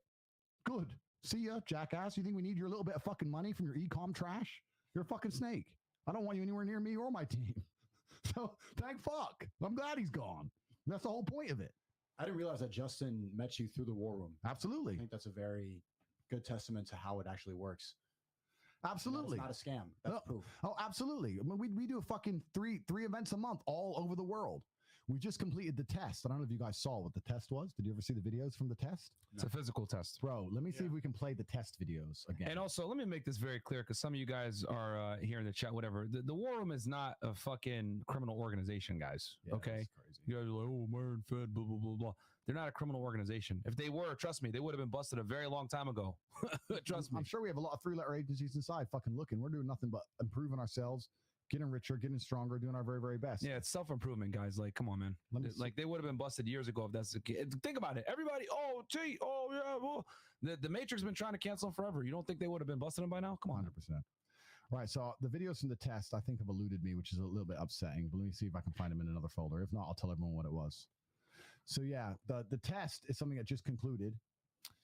You know what? I'm going to go out my way, and I'm going to actually get these videos. Give me a second, because this is important. So the test, I'll let you guys talk for a second. Give me 2 minutes. Justin, can you talk about it a little more? I'm very almost convinced about joining. I want to join. The War Room is actually the War Room is absolutely the best decision you can ever make. I would say as a young man, but I'll say as any man. There's no dynamic of a life that's not covered. There's no problem that's not solvable. There's no shortfall that you have as an individual that will not be pushed and forged through fire. The network itself automatically, if you are willing to get in and do your part, is available to you if you come in with humility, the ability to work, and you bring something to the table. There's nothing that cannot be assisted for you to achieve. I can sit here and tell you for a fact it is one of the best decisions I've ever made in my life. As a millionaire, as a man that was in shape, as a man that could get women, there is no reason for any person that wants to become better to look anywhere else. I can tell you with full conviction. May God strike me dead if I'm wrong. I believe you. There's not a better group. It's just masculine competition. Yeah. It's masculine competition that's ruthlessly forged. It's masculine competition that's ruthlessly forged. If you join a lot of these other networks, they're going to just be a bunch of fucking, even if they're rich guys, right? It's feel good shit. Yeah, a bunch of CEOs in there complaining that their wives don't fuck them and a bunch of feel good shit. Right. It's not being told the ruthless truth and getting your ass kicked out if you don't fucking work. Right. It's a different atmosphere. I'm not one of these fucking dudes. I don't need members. I'd rather have a couple thousand useful members than 20,000 idiots. I'm not a brokey. I don't need members. All these other groups, they need the members. You think I need memberships? You think I give a fuck? If you're no use to me, goodbye. Like, I don't need this membership shit. Let me quickly show you guys. Sorry, you say something. No, I was going to say the membership is there so that they weed out the weirdos. You know what I mean? Or the people that aren't serious. Because I've always said it before. When people pay money, they pay attention. So if you don't invest, well, how are you going to take it seriously? It's human psychology. If you give things away for free, it's never going to work, guys. So, yeah. And then scroll down here. And I'll go ahead and say this while we're waiting for the video. If you are interested in joining the War Room, message me on Instagram, jwaller7. When I leave here, I'll answer the message. Absolutely. You can speak to Jay. You can go to covertape.com, but either one, there's a lot of information. And I'll just say one more thing as well. People want community, right? But I'm telling you right now, a character like Justin Waller right here, bro, in the War Room is priceless. Like that right there, bro. Like even just being around Justin for a couple of days right now on a one-on-one level, traveling, like his character, his commitment, his drive, bro. I want to roll me all the time, bro. 1,000. So do it in Miami. Do it. Let's do it. Yeehaw! We're gonna get this. Yeah, we're gonna get this file for y'all here in a second. Yeah, so the video is a bit too big, but I'll explain quickly what happened. So the test, I told everybody that they're going to be tested mentally and physically and to prepare themselves. Let me tell you. Talking to those guys right now, and he's getting responses immediately, guys. That's the importance. See, there you go. Yeah. So, here you go. 4 minutes. So I told everybody they're going to be mentally and physically tested, and I told them to prepare. Obviously, they didn't know what was going to happen. How do you prepare? And obviously, they didn't know. So they just prepared the best they knew how. Obviously, getting stronger is never going to be a bad thing. Getting faster is never going to be a bad thing. And they thought they were coming for some kind of mental challenge or a business challenge. It was put on as like a business summit. It was in the mountains of Transylvania, and 100 people flew in from all around the world. And when they arrived, they found out they were having a cage fight. So they turned up for a business summit. They're all put in a room, and 10 professional fighters walked in and said, each one of you is fighting on live television tomorrow night against a professional fighter. You can fight or you cannot fight. It's your choice if you want to fight or not. I made it very clear. This is basically a suicide mission. You're fighting a pro, and he's going to fucking wreck you. Maybe you believe he isn't. That's good for you, but the chances are you're going to fucking lose. But you're not going to be forced to fight. The choice is absolutely not yours. Vice News was actually there. Vice are doing a documentary, and they're editing up now that's going to come out and show the whole thing. And it's very interesting. The psychology of it is beautiful, right? Because someone asked about them earlier, Vice News. Yeah. The haters. The psychology of it is beautiful because everyone's sitting there going, I'd fight. Yeah, you say you would. You say you would until you turn up and you see the dude and it's real, and you do the weigh in, and you do the face off, and he fucking shoves you across the stage in the face off, and you know he's out to hurt you for real, and you see the highlight video in the background of the same guys you're fighting kicking the living shit out of people, and it's on television, and it's going to be fucking televised to the world, you getting your ass whooped. It's scary. Like Squid Game. Bro, I've been there fucking, I've had 70 something fights. There's not a single fight I wasn't scared for. It's scary. It's scary because it's your ego. No man wants to go back into life knowing he got knocked the fuck out. It hurts. It hurts your ego. It's masculine. It's primal. Nobody likes that. And the point of it was this: the people who said yes, they learned a lot about themselves, and we had a whole bunch of them fight. Nobody won, but they fought. That's the point. They still fought. And the people who said no also learned a bunch about themselves. Either way, you learn about yourself. Either way, you have to look in the mirror and say, okay, well, I said yes, I know I'm brave, but I'm perhaps not as capable as I should be. Or, yeah, I said yes, but barely. You know, you learn a lesson. The people who said no, they go, when push comes to shove and I don't really feel like I have a chance, I shit myself. Well, guess what? When 10 dudes try and rape your wife, you ain't got a chance. So now you know what you do. That's the way the world works, right? So the whole point of it was people were genuinely and utterly tested mentally. And it wasn't even a physical challenge. The fights lasted a few seconds. It wasn't about the fight. It was the mental challenge of it all. How many times in normal life are men tested like that? When's the last time that you've been tested like that? It doesn't really happen. And if it does happen, it's usually, unfortunately, life or death for real. At least there was a referee. I was saying to them, at least there's a ref. You guys think I'm crazy. There's a ref. There ain't no ref on the street. Was anybody seriously injured? No. And that's the beautiful thing about it. I made it as scary for them as possible, but also I'm understanding as a professional how easy it is to disable somebody without really hurting them. low kicks, punch him in the body. It was fine. But obviously they don't know that. They're just like, fuck, he's big. It's scary. The video is going to do it justice. Let me just... Did Sterling Cooper do it? Sterling Cooper was at the test. I'm not going to say who fought and who wasn't, but he was at the test, yeah. Okay. Yeah. Shout out Sterling, man. Shout out. Let me see. In fact, I might have it on my Rumble channel.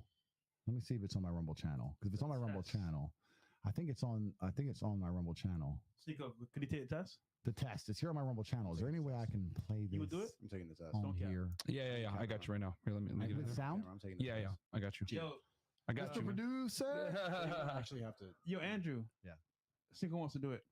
Well, now he knows what it is. So the test, if he ever were to join the room and do another test, it would change because the whole point of it was a surprise. You now know it's a fight.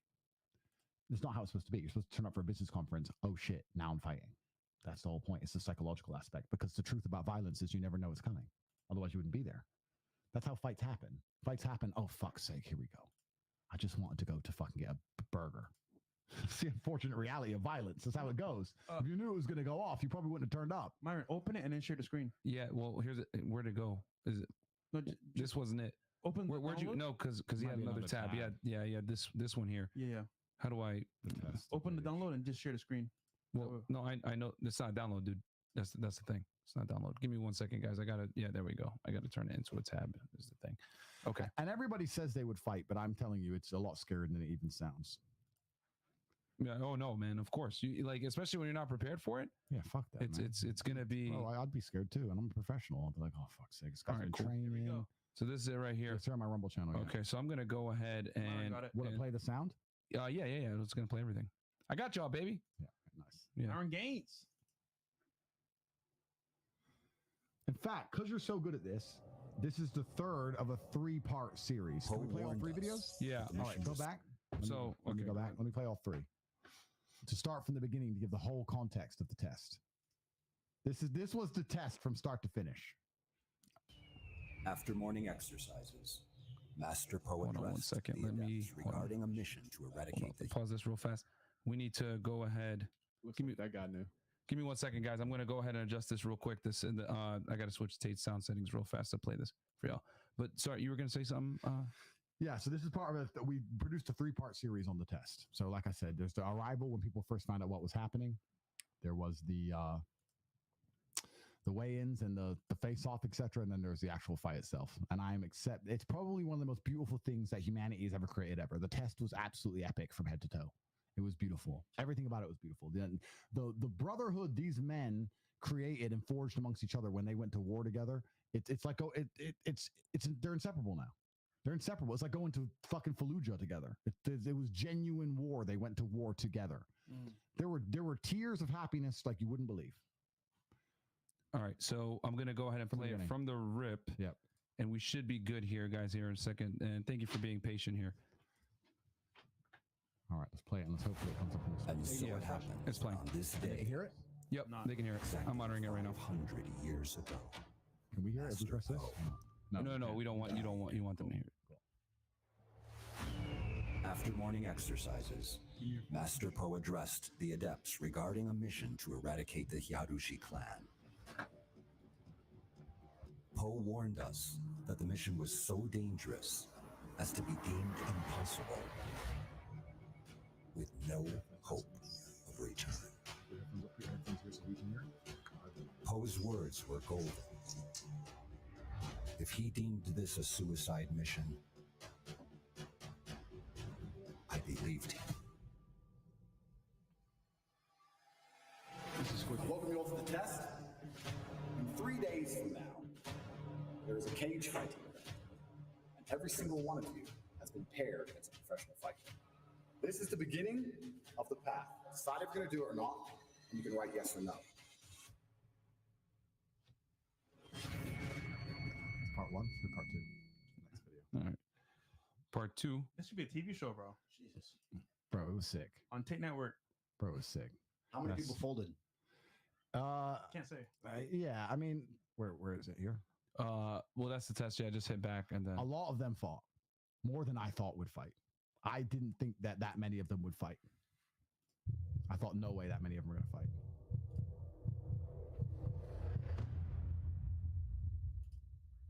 To build an elite core of men, they need to be thrown into the crucible, not to kill them, but to make them wish they could die, to make the pain, the stress, the hardship go away. Most will give up, ring the bell, but some will refuse. All right, pause because some will wait, hold on. refuse to This is the bow. countdown. Okay. Some will refuse to accept their station in life. Some will push forward through the pain, through the sorrow, through the nightmares. Some will grit their teeth and fling themselves forward with purpose, will, and power. For them, the test will be a forge, casting them into a mold much the same as every single conqueror throughout history. So it is with the men of the test. Bro, what? This shit was badass. You guys missed out, man. You had to be there. It was fucking sick. It was sick. You play the last one. That the mission was so dangerous. This was in Transylvania, about 3 hours from here.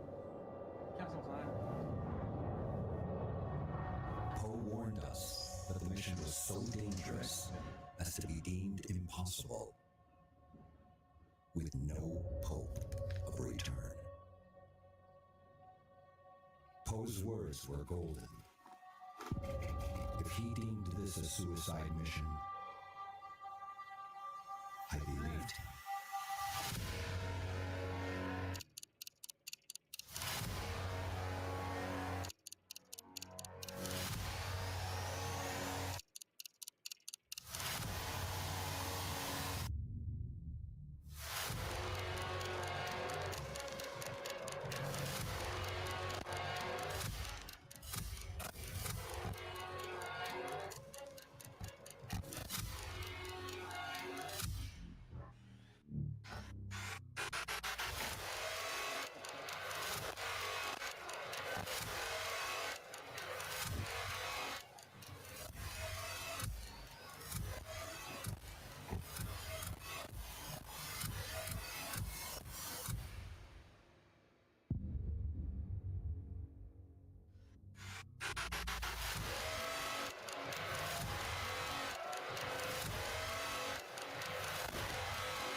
God, slam his ass, boy. They get me In into the raging flames of personal tragedy, men are sometimes forged into something more than human than men.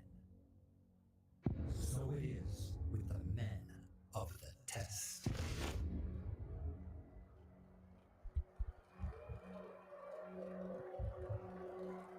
You walk in that cave, just skip it.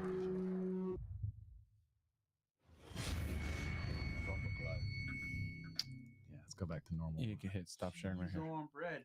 Yo, they had to go to work next. But imagine how that's not a transformative event in their lives. Right. Yeah. That's going to be their coolest fucking story. I went to a business conference in Transylvania, Romania, and ended up fighting this fucking psycho in a cage. That's one of the coolest stories you could ever fucking have. Imagine how that's going to affect how they go through life forever. You think they're scared of going up to a bitch ever again? No. You think they're scared of anything? That their lives were transformed. They got their asses whooped, but it's fucking better than it's ever. Their lives are better than it's ever been. Think of the friendships and the bonds they've created. That's all based on bravery, honor, sticking up for each other, masculine competition amongst each other. The number of guys who fought who said, "I have to fight. Everyone around me's fighting. I have to." Yeah. That's the kind of guys you need near you. That's what it was all about. That was one of the greatest things that happened for fucking masculinity in modern times. Any man who wasn't there, you missed the fuck out. Because whether you fought or not, you would have learned a whole fucking bunch about yourself.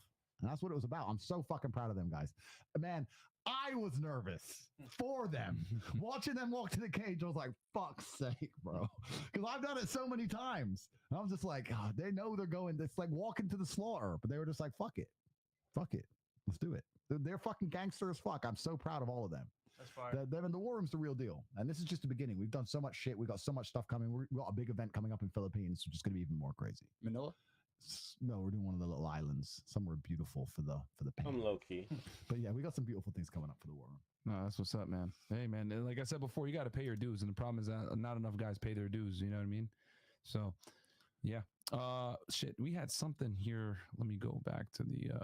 You got something, Justin? Right there. You go. Oh, okay. There was a question here that you wanted to answer, right, Andrew? I think so. Maybe let's check it if it's still up.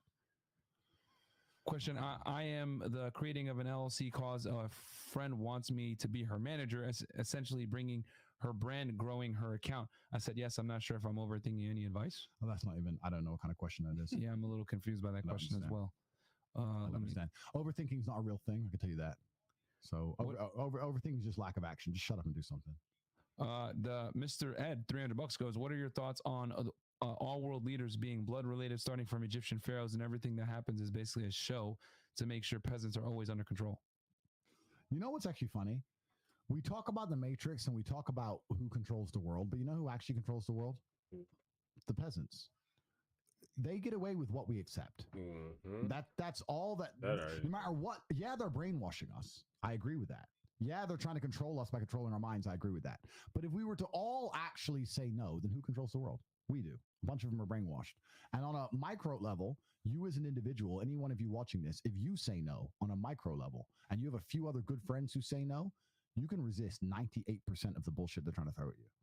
Outside of the very recent mandates where a couple people might get stung, all the fucking blue pill bullshit, all the fucking depression clown world bullshit. If you have a few people close to you who reject it and you reject along with it, then they become useless. You can reject all of their programming with 2 or 3 good friends and just say, fuck you. No, I do not believe that. Oh, you want me to be sad and depressed? No, sir. Try again. Nope. Next. That's it. You can win.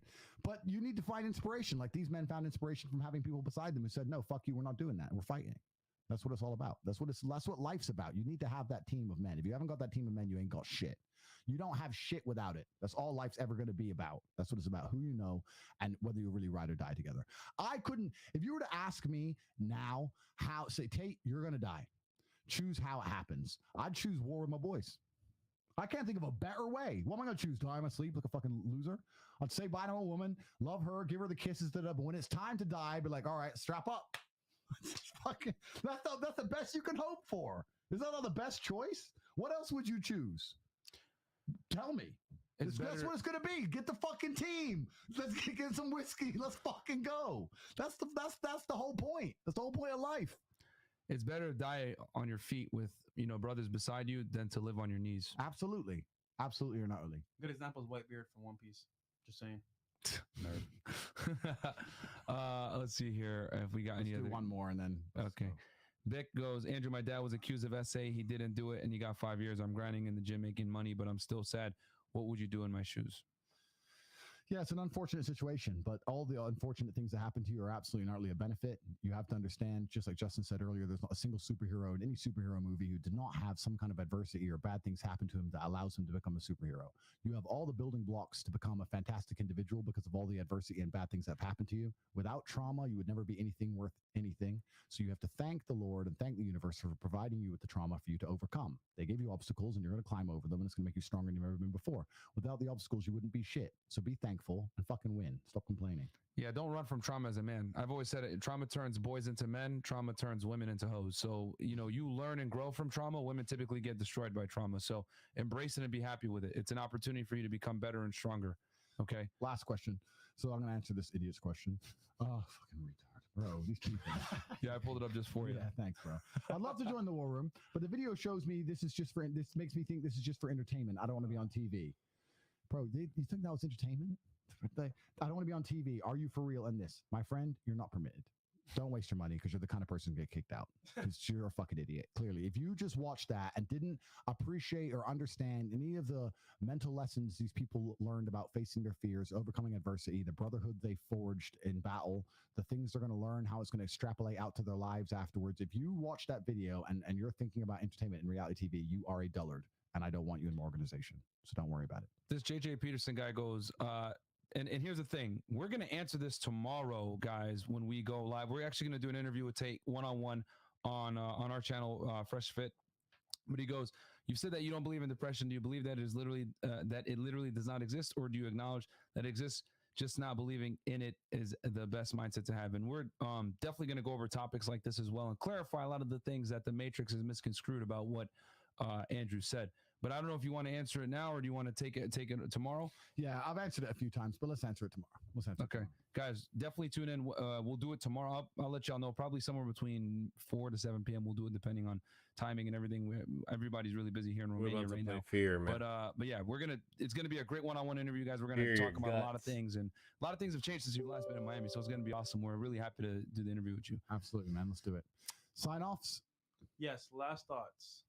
Fresh favorite part. All right, Sneako, So, you go first, I guess. I want to thank you. Thank you for having me on. Thank you, Andrew. Thank you, Justin. It was great to be here. It was great to meet you, and I appreciate everything. Oh man, glad you came, bro. Glad you came.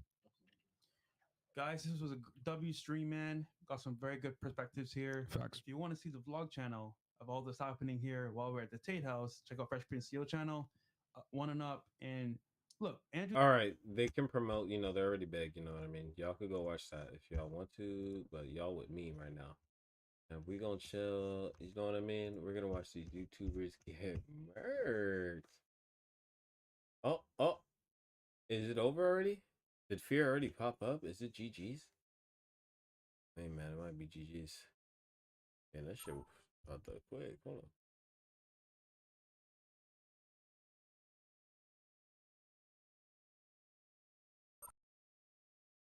on. Oh shit.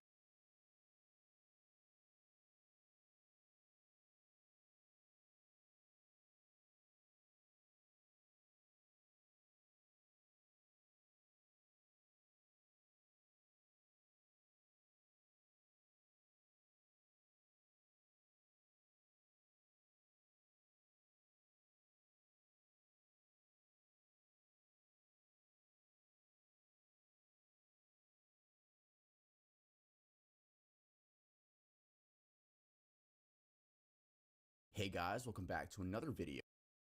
Hey guys, welcome to another video. Tell what's going on with you? This is not even that. What's going on?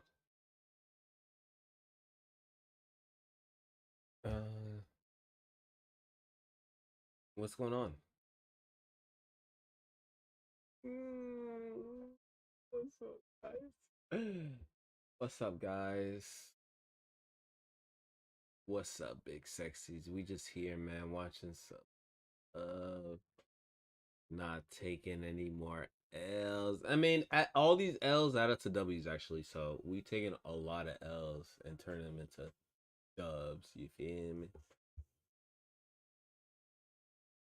Hey guys, welcome back to another video. Today we're going to be I'm talking about stupid as hell. YouTubers who ruin their careers in seconds. There are a lot, and I'd like to make this a series.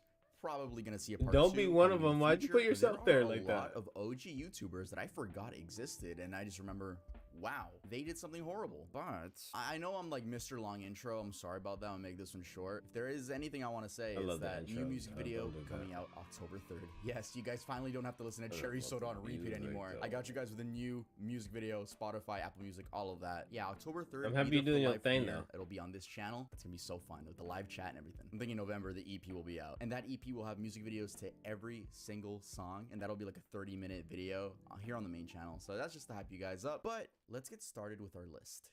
Vitaly ZD TV. Vitaly Zodorovetsky, also known as Vitaly ZD TV, was once the go-to YouTube channel for hilarious pranks, with funny and original concepts at the time such as gold digger pranks, Russian hitman pranks, in the hood pranks, and who could forget classics such as how to get girls to kiss you, getting girls panties, and the amazing Can I Eat Your Booty? The channel now sits at 10 million subscribers and over 1 billion video views, though his recent uploads don't match that of a 10 million follower channel. So what happened? He's If we want to posted understand the recently, fall so of a that's man who was crazy as once fuck. getting a minimum of 20 million views per video, we have to go to the very beginning, before he was even a prankster on YouTube. Let's go back to when Vitaly was 18 in 2010. A Russian friend of his called him up and told him he can make easy money if he just appeared in an adult video. Being broke and living with his mom and abusive stepfather, he took the chance. And that's when this infamous video was filmed. The video was a Bang Bus film where the girl picks up guys and fucks them in the van, though Vitaly couldn't get hard, so it was an extremely awkward 12-minute video. Yes, I watched all of it. Yes, I was alone. Yes, I had lotion. The next year in 2011, Oh my Vitaly God. would create his YouTube channel and begin uploading pranks to no avail. You It know, wasn't to a until Vitaly June video? 2nd, Come on. 2012 that he'd upload chill. the Miami zombie attack prank, a video where Vitaly pretends to be on bath salts scaring the locals. This, of course, was a reference to the situation that occurred That's a only classic, week yeah. prior, That's a where Florida man man on thing. bath salts Yeah, bit y'all off a don't know homeless about that. person's face. That's some OG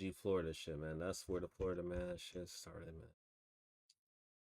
Kind of a weird thing to base Damn. a prank off of, but hey, it was 2012 and I understand it was a different time. The video gained 10 million views in a week and gained Vitaly 70,000 subscribers. This even caught the attention from Daniel Tosh from Tosh.0. I wonder what Daniel Tosh is doing now. Oh, and not to mention CNN. So, a guy in Miami, a prankster, decides to go out, dress up as a zombie and covered in blood, and he starts running around chasing people. Look what he does to this guy. Like, you can see the front of his shirt when he turns. He's covered in blood, and he chases this poor guy here, and numerous people, and they're rolling on it, right? It's a prank, so he chases people around, scaring the absolute heck out of them. He rode the momentum and kept making prank videos and started becoming the face of YouTube pranks, along with FouseyTube, Roman Atwood, Dennis Rohde, and several others. Saying Vitaly got into a lot of controversies is an understatement, but I'll tell you guys the biggest ones. In 2014, Vitaly was arrested for streaking the field during the 2014 World Cup final in Brazil. He had natural-born prankster across his chest.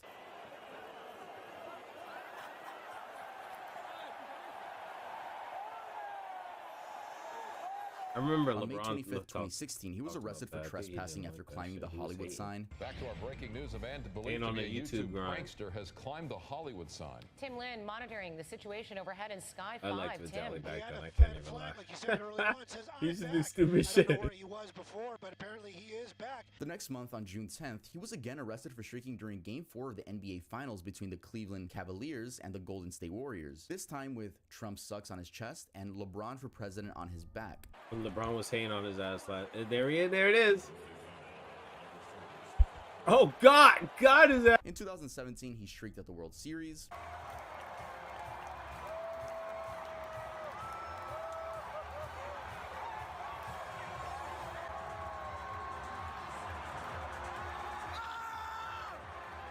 He also got banned from attending any sort of sporting event, so he eventually got his girlfriend and his mom to streak for him. I guess they really love him. In January of 2020, Vitaly was arrested and spent 5 days in an Egyptian jail after climbing the pyramids of Giza. Oh yeah, let's raise money. I did this for a good cause. Spread awareness by these beautiful pyramids in Egypt. Egypt, I love you. Oh yeah, and in 2016, he also starred in his own movie with Roman Atwood and Dennis Rohde, which wasn't that great. It was clear to see Vitaly was becoming addicted to the views. As time went on, YouTube became stricter and began punishing creators for making edgy content. This was horrible for Vitaly, as it meant he either was out of a job or had to become family friendly. He ended up becoming family friendly and now does toy reviews. Imagine? No, fuck no. He instead made an uncensored subscription service to see his videos uncensored. But by the looks of it, that didn't go anywhere. Vitaly began losing relevancy as YouTube suppressed his content. And in 2020, his name was back in the news, but for something no one expected. In April of 2020, he was arrested and later charged for aggravated battery by the Miami Beach police. Damn. Vitaly tackled a female jogger and struck her multiple times on the head and chest. Your boy can stay back there. Put your hand on the car, man. No, put your hand on the car. Just lean on the car, buddy. Lean on the car right there. It's over, buddy. And he seemingly did this for no reason, but it was later revealed that he was on shrooms. No, but mushrooms are good. I never had a bad trip Yeah, until 'cause that he was one on the time Roman Atwood where I blog, flew. So I was COVID.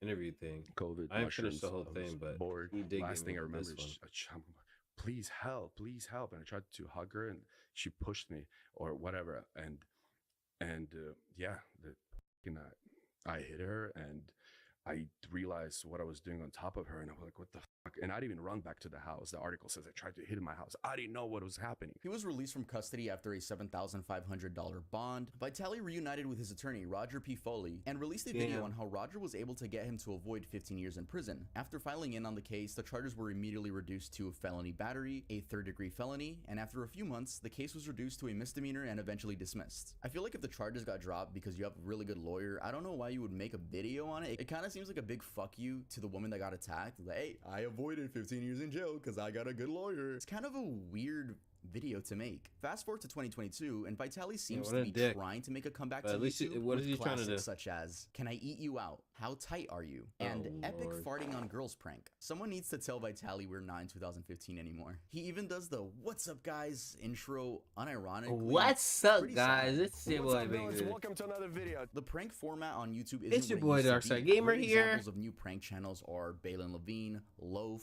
Kaisenat, Gideon, and the list goes on. But these new era of prank channels have one thing in common. They all have a lovable main character. With Vitaly, it's going to be hard for him to gain an audience again, especially after being a woman beater. But I guess we'll see what's next for Vitaly. All right, get out this. Yo, hold on, guys. Someone's knocking at my door. Who the fuck? Who is that? Hey, buddy, you're under arrest. What do you mean I'm under arrest? Because you don't have the new Earl drop. What the fuck are you talking about? You know, Earl, the brand you own, You the new slick collection that fuck. just dropped, the back to school collection, and if people use code back to school, they get 20% off anything at the store. Hey, 20% off sounds really you good. old Give me slick, that. you old. Wow, this is smart really good bastard. quality. I'm gonna put it on off camera. Yes, off camera. Yeah, I don't get to see my Jit, nipples yet. whoa. Oh my god, Hey, it's embroidered. hey, Look at that. Y'all still go to college? Nah, we go to Earl Jit, University. hey. What's going on there? Y'all still go to college? Hold on, Nah, Jit. Oh Lord, dude, you saw that? That boy got the Hitman code on there. That boy got the spider on there. 20% off. We sounds getting really a good. real Give me that. sneak peek. Wow, this is really good quality. I'm gonna put it on off camera. Yes. We got a real sneak peek, boy. He got the code right there. That boy's a real hitman with the stars and shit like It's that. off camera. Okay. Yeah, I don't get to see my nipples yet. Oh my god, it's So the embroidered. OnlyFans Look at that. come out, Y'all man. still Hell, go to if you come college? out on Nah, we go OnlyFans, to don't Earl do it. University. Isn't that right, cop that randomly came to my room? Hey, that's very true. My kids actually go to Earl University. Anyway, you're extremely cute. Hey, what can I say? You are too. Get the fuck out of my room. Okay.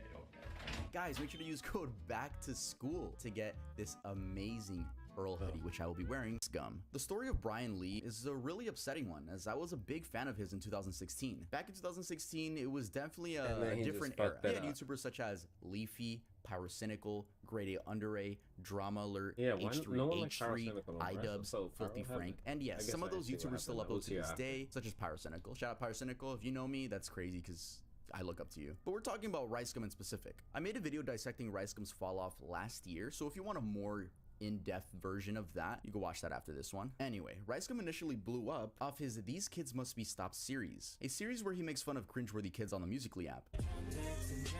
Which is now Musically is now known as TikTok. Alright, man. I don't know if you guys heard it. This fucker just said, I'll be drunk texting you. I did some research. This fool is 13.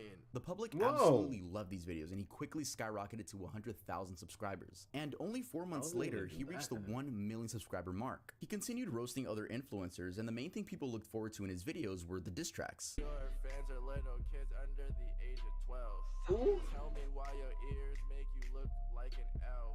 Damn. You think I'm trying to roast you, but I'm just trying to help. Psych, I'm just here to give you this L. Oh.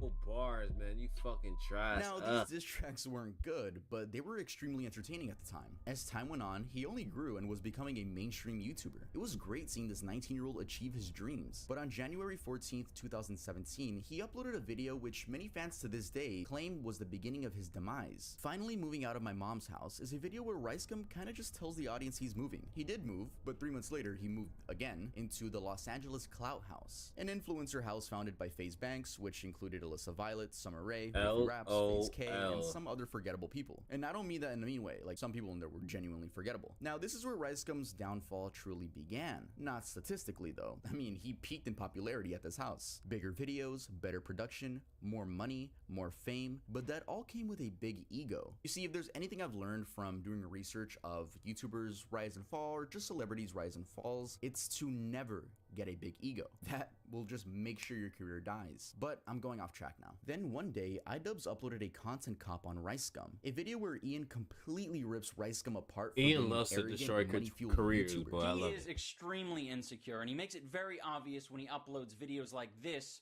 where he details how much money he earns in a month on YouTube. There's like this video that has been going crazy viral, and basically in the video he shows how much money YouTube has paid him. Everyone just giving him so much props, like everyone loves him. This dude is getting so much street credit. I'm like, I want some street cred too. Last month I made a roughly $60,000. I mean, it's okay. It is actually my lowest paid month. Once again, I only got 20 million views. I'm not sure what odds he's trying to improve. The odds that a female will finally see him as a suitable sex candidate because he has money, or the odds that his child fan base will revere him more as a god. After this, Brian's videos began receiving a ton of dislikes. Now this, to other people, is Ricegum's downfall. I'll explain later why it wasn't. After this, his content began getting more, lewd. But hey, they got views, right? Then he got into this mystery box scamming situation where he didn't even apologize. He just pointed fingers and was like, hey, they did it too. There's this YouTuber named Reaction Time. He actually has more subscribers than me. I don't know how because he's not cooler than me. But anyways, he made the same type of video. The same type of video, like 3 months ago. No one said anything. It wasn't a problem. I remember this shit. Look, all these guys right I'm a here. YouTube vet, low key. I just started posting now. Kid fan, same thing. Open up boxes. This was 3 weeks ago, way before I was doing it. Why did no one bring it up 3 weeks ago or even talk about these guys? It seems like after this, he just started uploading extremely inconsistently. Fast forward to 2021, and he became a full-time Twitch streamer. The last the general public heard from him was when he was beefing with KSI, and then with Aiden Ross, which, by the way, I don't know if that was real or not, considering they lived in the same fucking house, but quite frankly, I don't care enough to look more into that. Ricegum's main channel hasn't seen an upload since 2020, and same with his Family Gum channel. He doesn't really tweet or post on Instagram. The times when he's most seen is on his girlfriend's TikTok, but personally, I truly believe that January 14th, 2017 was the beginning of Ricegum's downfall. Again, not numbers-wise, but mentality-wise. Moving to LA doesn't mean you're gonna turn into this clout-chasing demon, but if you let the lifestyle consume you, it will turn you into someone no one wants to support. I really would be interested in seeing Brian return to YouTube with a more humble and charismatic attitude. And I'll give him credit. He made his bag and left. He even started the entire diss track trend on YouTube, but his image will always be remembered as the arrogant hypebeast who let fame get to his head. Call Me Carson. Carson King, aka Call Me Carson, is a YouTuber who peaked at 2.9 million subscribers. Folded. And This dude right here, Carson, I used to watch Carson too. Oh my god.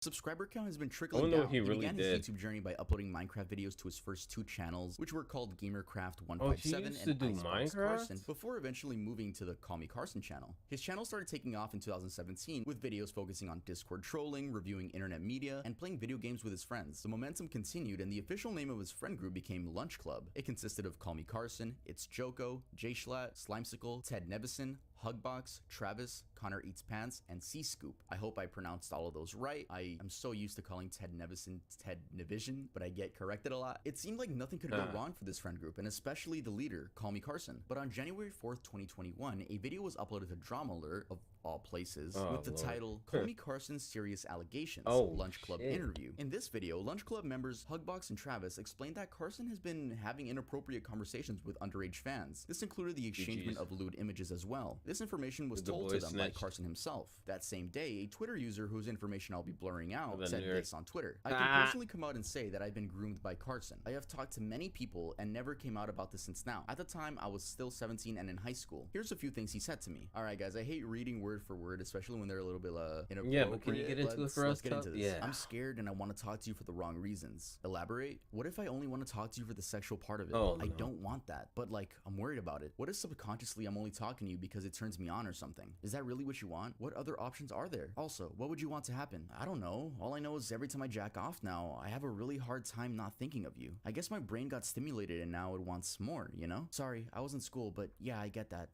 What if we read on Snap and next time you're horny, we can have some fun again? I just don't want that to be the only thing we do, you know? Yeah, but fuck, you're hard to resist. So are you. I feel like this is all my fault. Damn, if anything, it's my fault because I can't control myself. Fucking hell. I want to, but it's a bad idea. I'm not gonna lie, I'm scared of getting your hopes up or something. I'm willing to try, but it's such a bad idea. But so is sexting you. Fuck. Carson later revealed in his Discord that the texts were real. Long story short, when I was 19, I sexted a couple of viewers that were 17. Extremely regrettable and incredibly embarrassing. Felt guilty since. Apologized to them both and resolved it privately last year. Then Keem got a hold of it like 2 days ago. At the time, the girl was 17 and Carson was 19 years old. Though a 2-year age gap isn't anything to glance about, I guess people did because, one, this is a famous YouTuber and it's Wait, easy 19 to and like 17? nitpick anything a famous person does. Two, even though the age of That's still consent in the crazy. majority of the United States is 16, talking to people that are under 18 on the internet is like a well-known no-no thing to do, especially if you're famous. And three, people argued that there was a power dynamic, which honestly is something I do agree with. I mean, think about it. If you're a big YouTuber, your fans already see you as a god. So asking them for pictures might just make them feel like they're forced to because they don't want to let down their favorite YouTuber, right? Anyway, Carson lost followers, friends, and basically everything. He stopped uploading, stopped streaming, and would rarely tweet. And whenever he did tweet, he would like quickly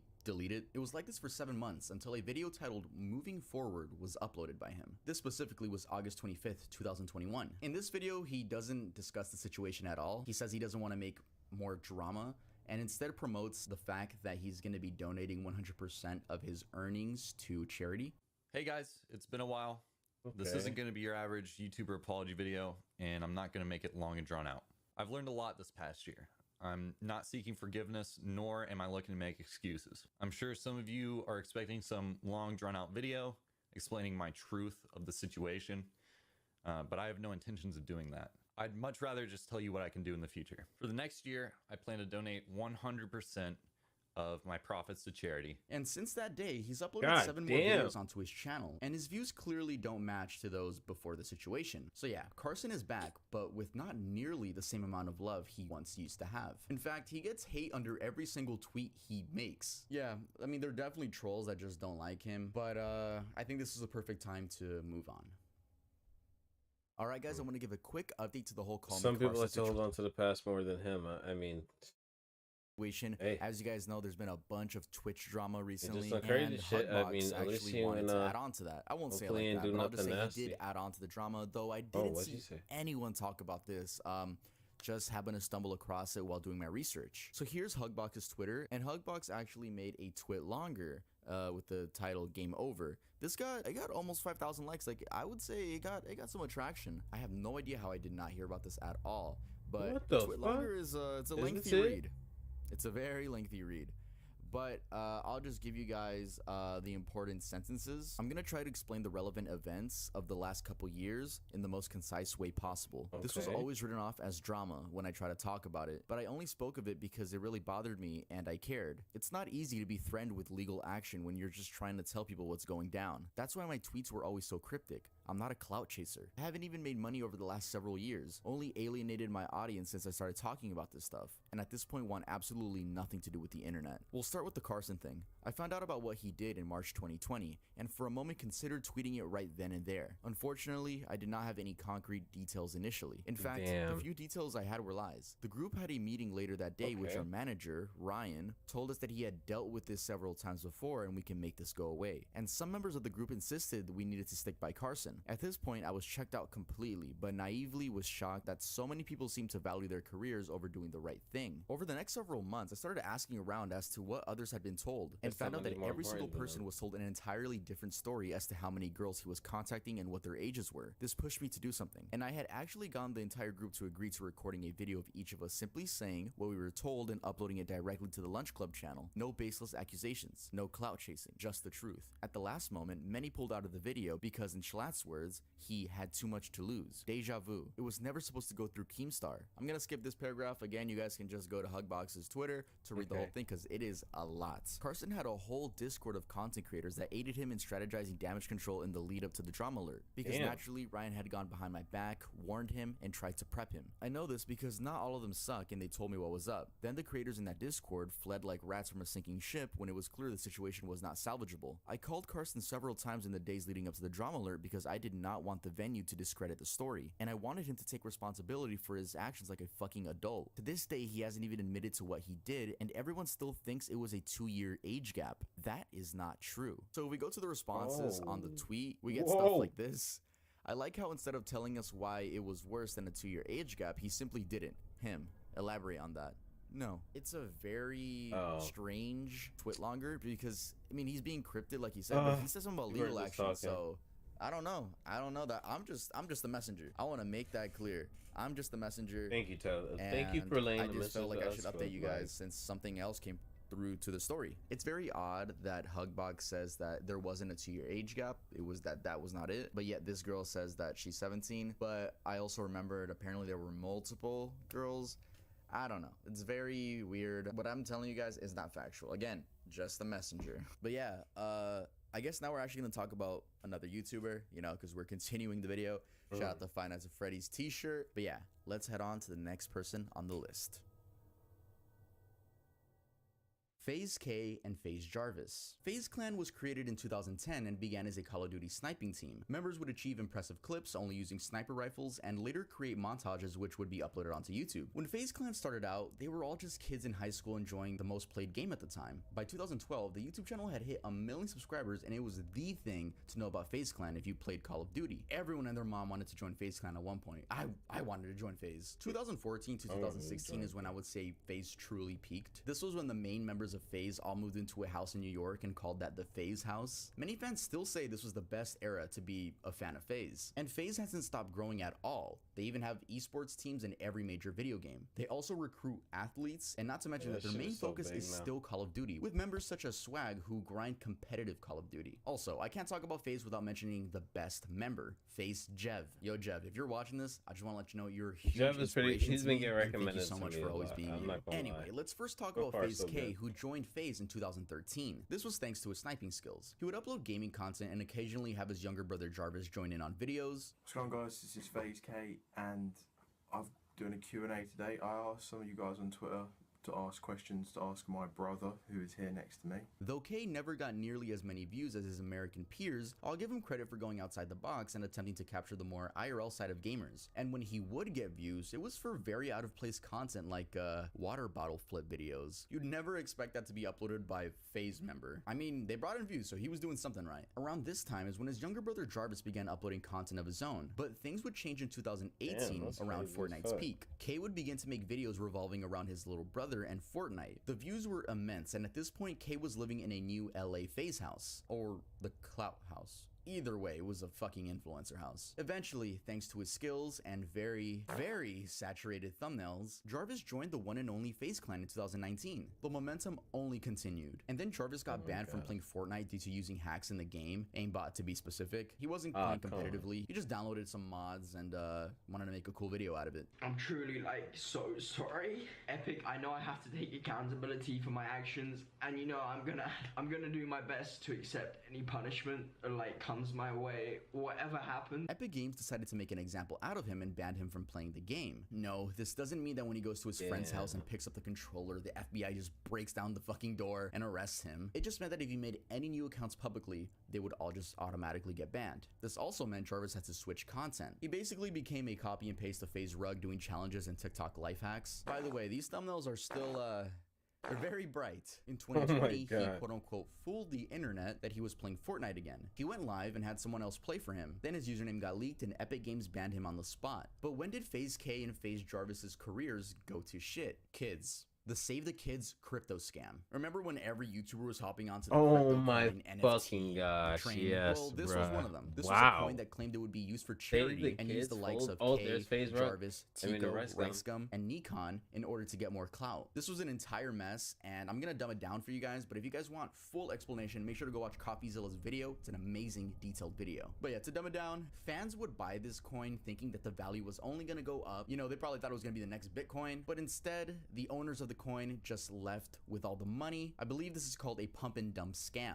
All the people in that video were a part of it except Tico. Tico was genuinely innocent, which is why he's back in FaZe now. But everyone else in that video, yeah, they got a lot of money from the fans that were trying to support this charity. Due to this, K was kicked from FaZe, and Jarvis, Nikon, and Tico were suspended until further notice. And Ricegum, well, he's Ricegum. He wasn't a part of any team or anything. He's just himself. So this is where K's career started going downhill. I mean, why wouldn't it? Who wants to support a scammer? Then K came out saying that the mastermind behind all of this was Sam Pepper. Yeah, the dude with Black Ops 3 dark matter for hair. This response wasn't really taken that well, and his views dipped right after this. While editing this, I thought I got the wrong channel. I thought I put Jarvis's channel instead of K's, but notice how much K uses his brother in his thumbnails. Like, do you not think you have a photogenic face? I literally thought this was Jarvis's channel. I was like, okay, I gotta re-screenshot it. No, this is K's channel. I did not make a mistake. Again, Please stop the oversaturated thumbnails. Jarvis had a boxing match which he won, and he was back That's in a new FaZe. Then phase now, this I video guess. was uploaded. Why I left FaZe Clan, where he explains that he left FaZe Clan because his big brother was kicked. Weird for me because I don't want to be a part of FaZe if like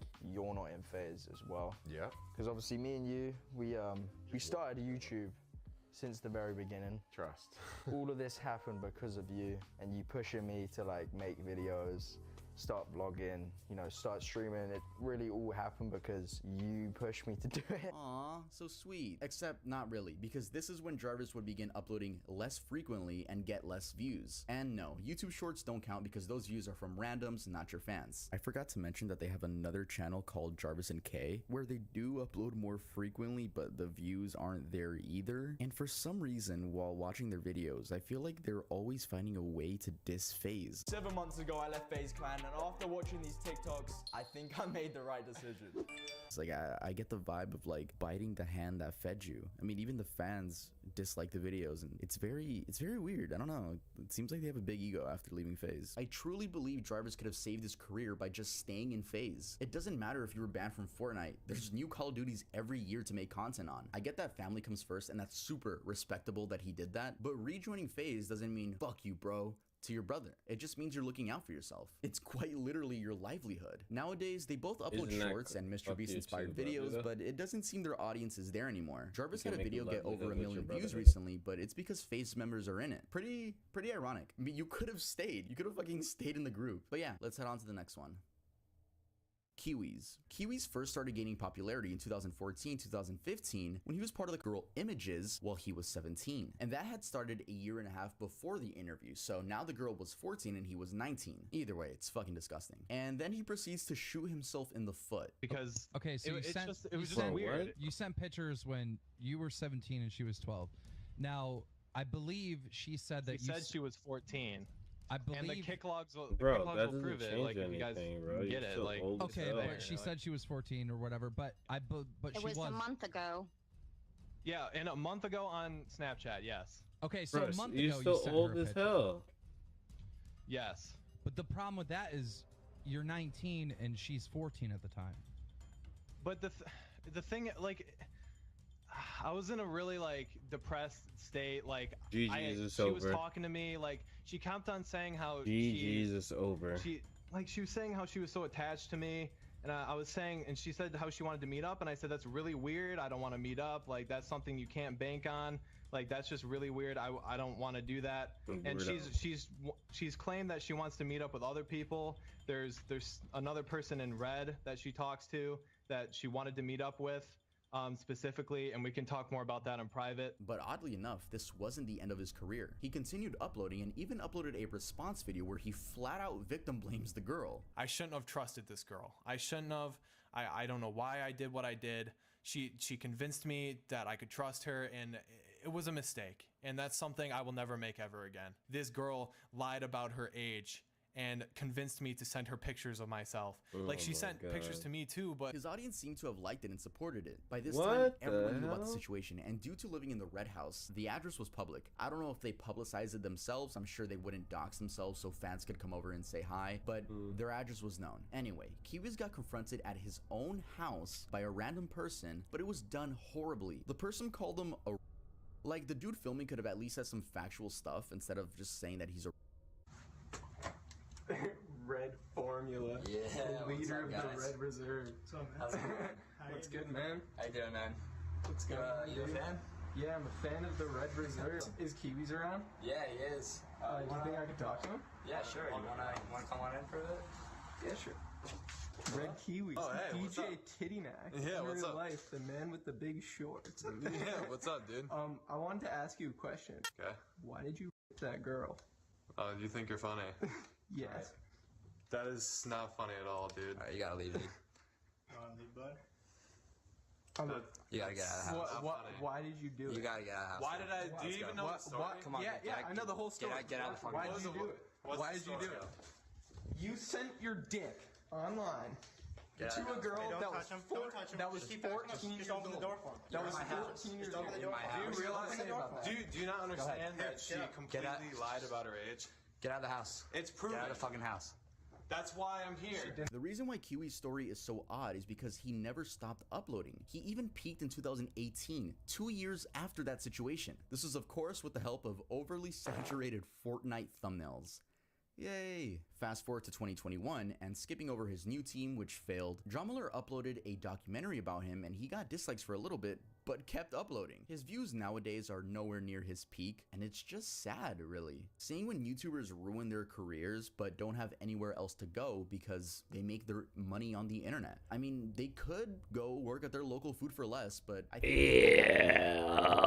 really high, so you just don't want to do that. And there's a chance you could get recognized, which is always going to be awkward. We're literally watching these people die inside. But yeah.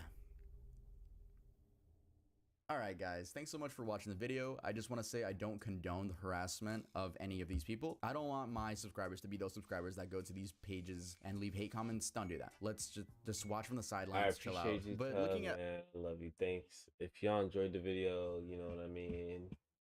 Slide through next time. I appreciate you. Love you, big sexies. Later. My hair's not done. Had a long day, bro. I love you. Give me a kiss.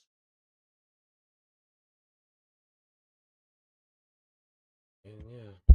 All these names, the only person I would say really didn't do anything wrong, just made like I guess a bad decision, was Jarvis. I don't think he did anything to get canceled for. He just got banned on Fortnite, and he chose his brother over FaZe Clan, which I think was the wrong decision. Yeah, just wanted to make that clear. Leave a like, make sure to subscribe to the channel, and make sure to go to earldoesn'texist.com to get yourself some new Earl clothing and use code BACKTOSCHOOL for, I don't even know how much % off. It's on the screen. Yeah, music video coming out soon. The name of that song is Overdose, and that'll be part of my 9 to 10 track EP. There will be a whole movie on this channel, so I can't wait for you guys to see that. I'm so excited. Sorry for missing an upload. I was recording the music video for that. So follow me on TikTok, follow me on Twitter, follow me on Instagram. All the apps were right there. Specifically TikTok. Like, I hate when I pop up on people's For You page and they're like, oh my god, you have it. Yes, I have all social medias, bro. I did that. I'm a YouTuber. I gotta have it. I'm gonna go have sex with your mom, and I'll see you guys next time I upload. That freshman that watches too much AMP and Rage. Not gonna lie. You're my dick right now. I don't even know your name. Or suck my zen. Fuck my zen. One female gotta go. What do we call a shape with 5 sides? Is it a stop sign?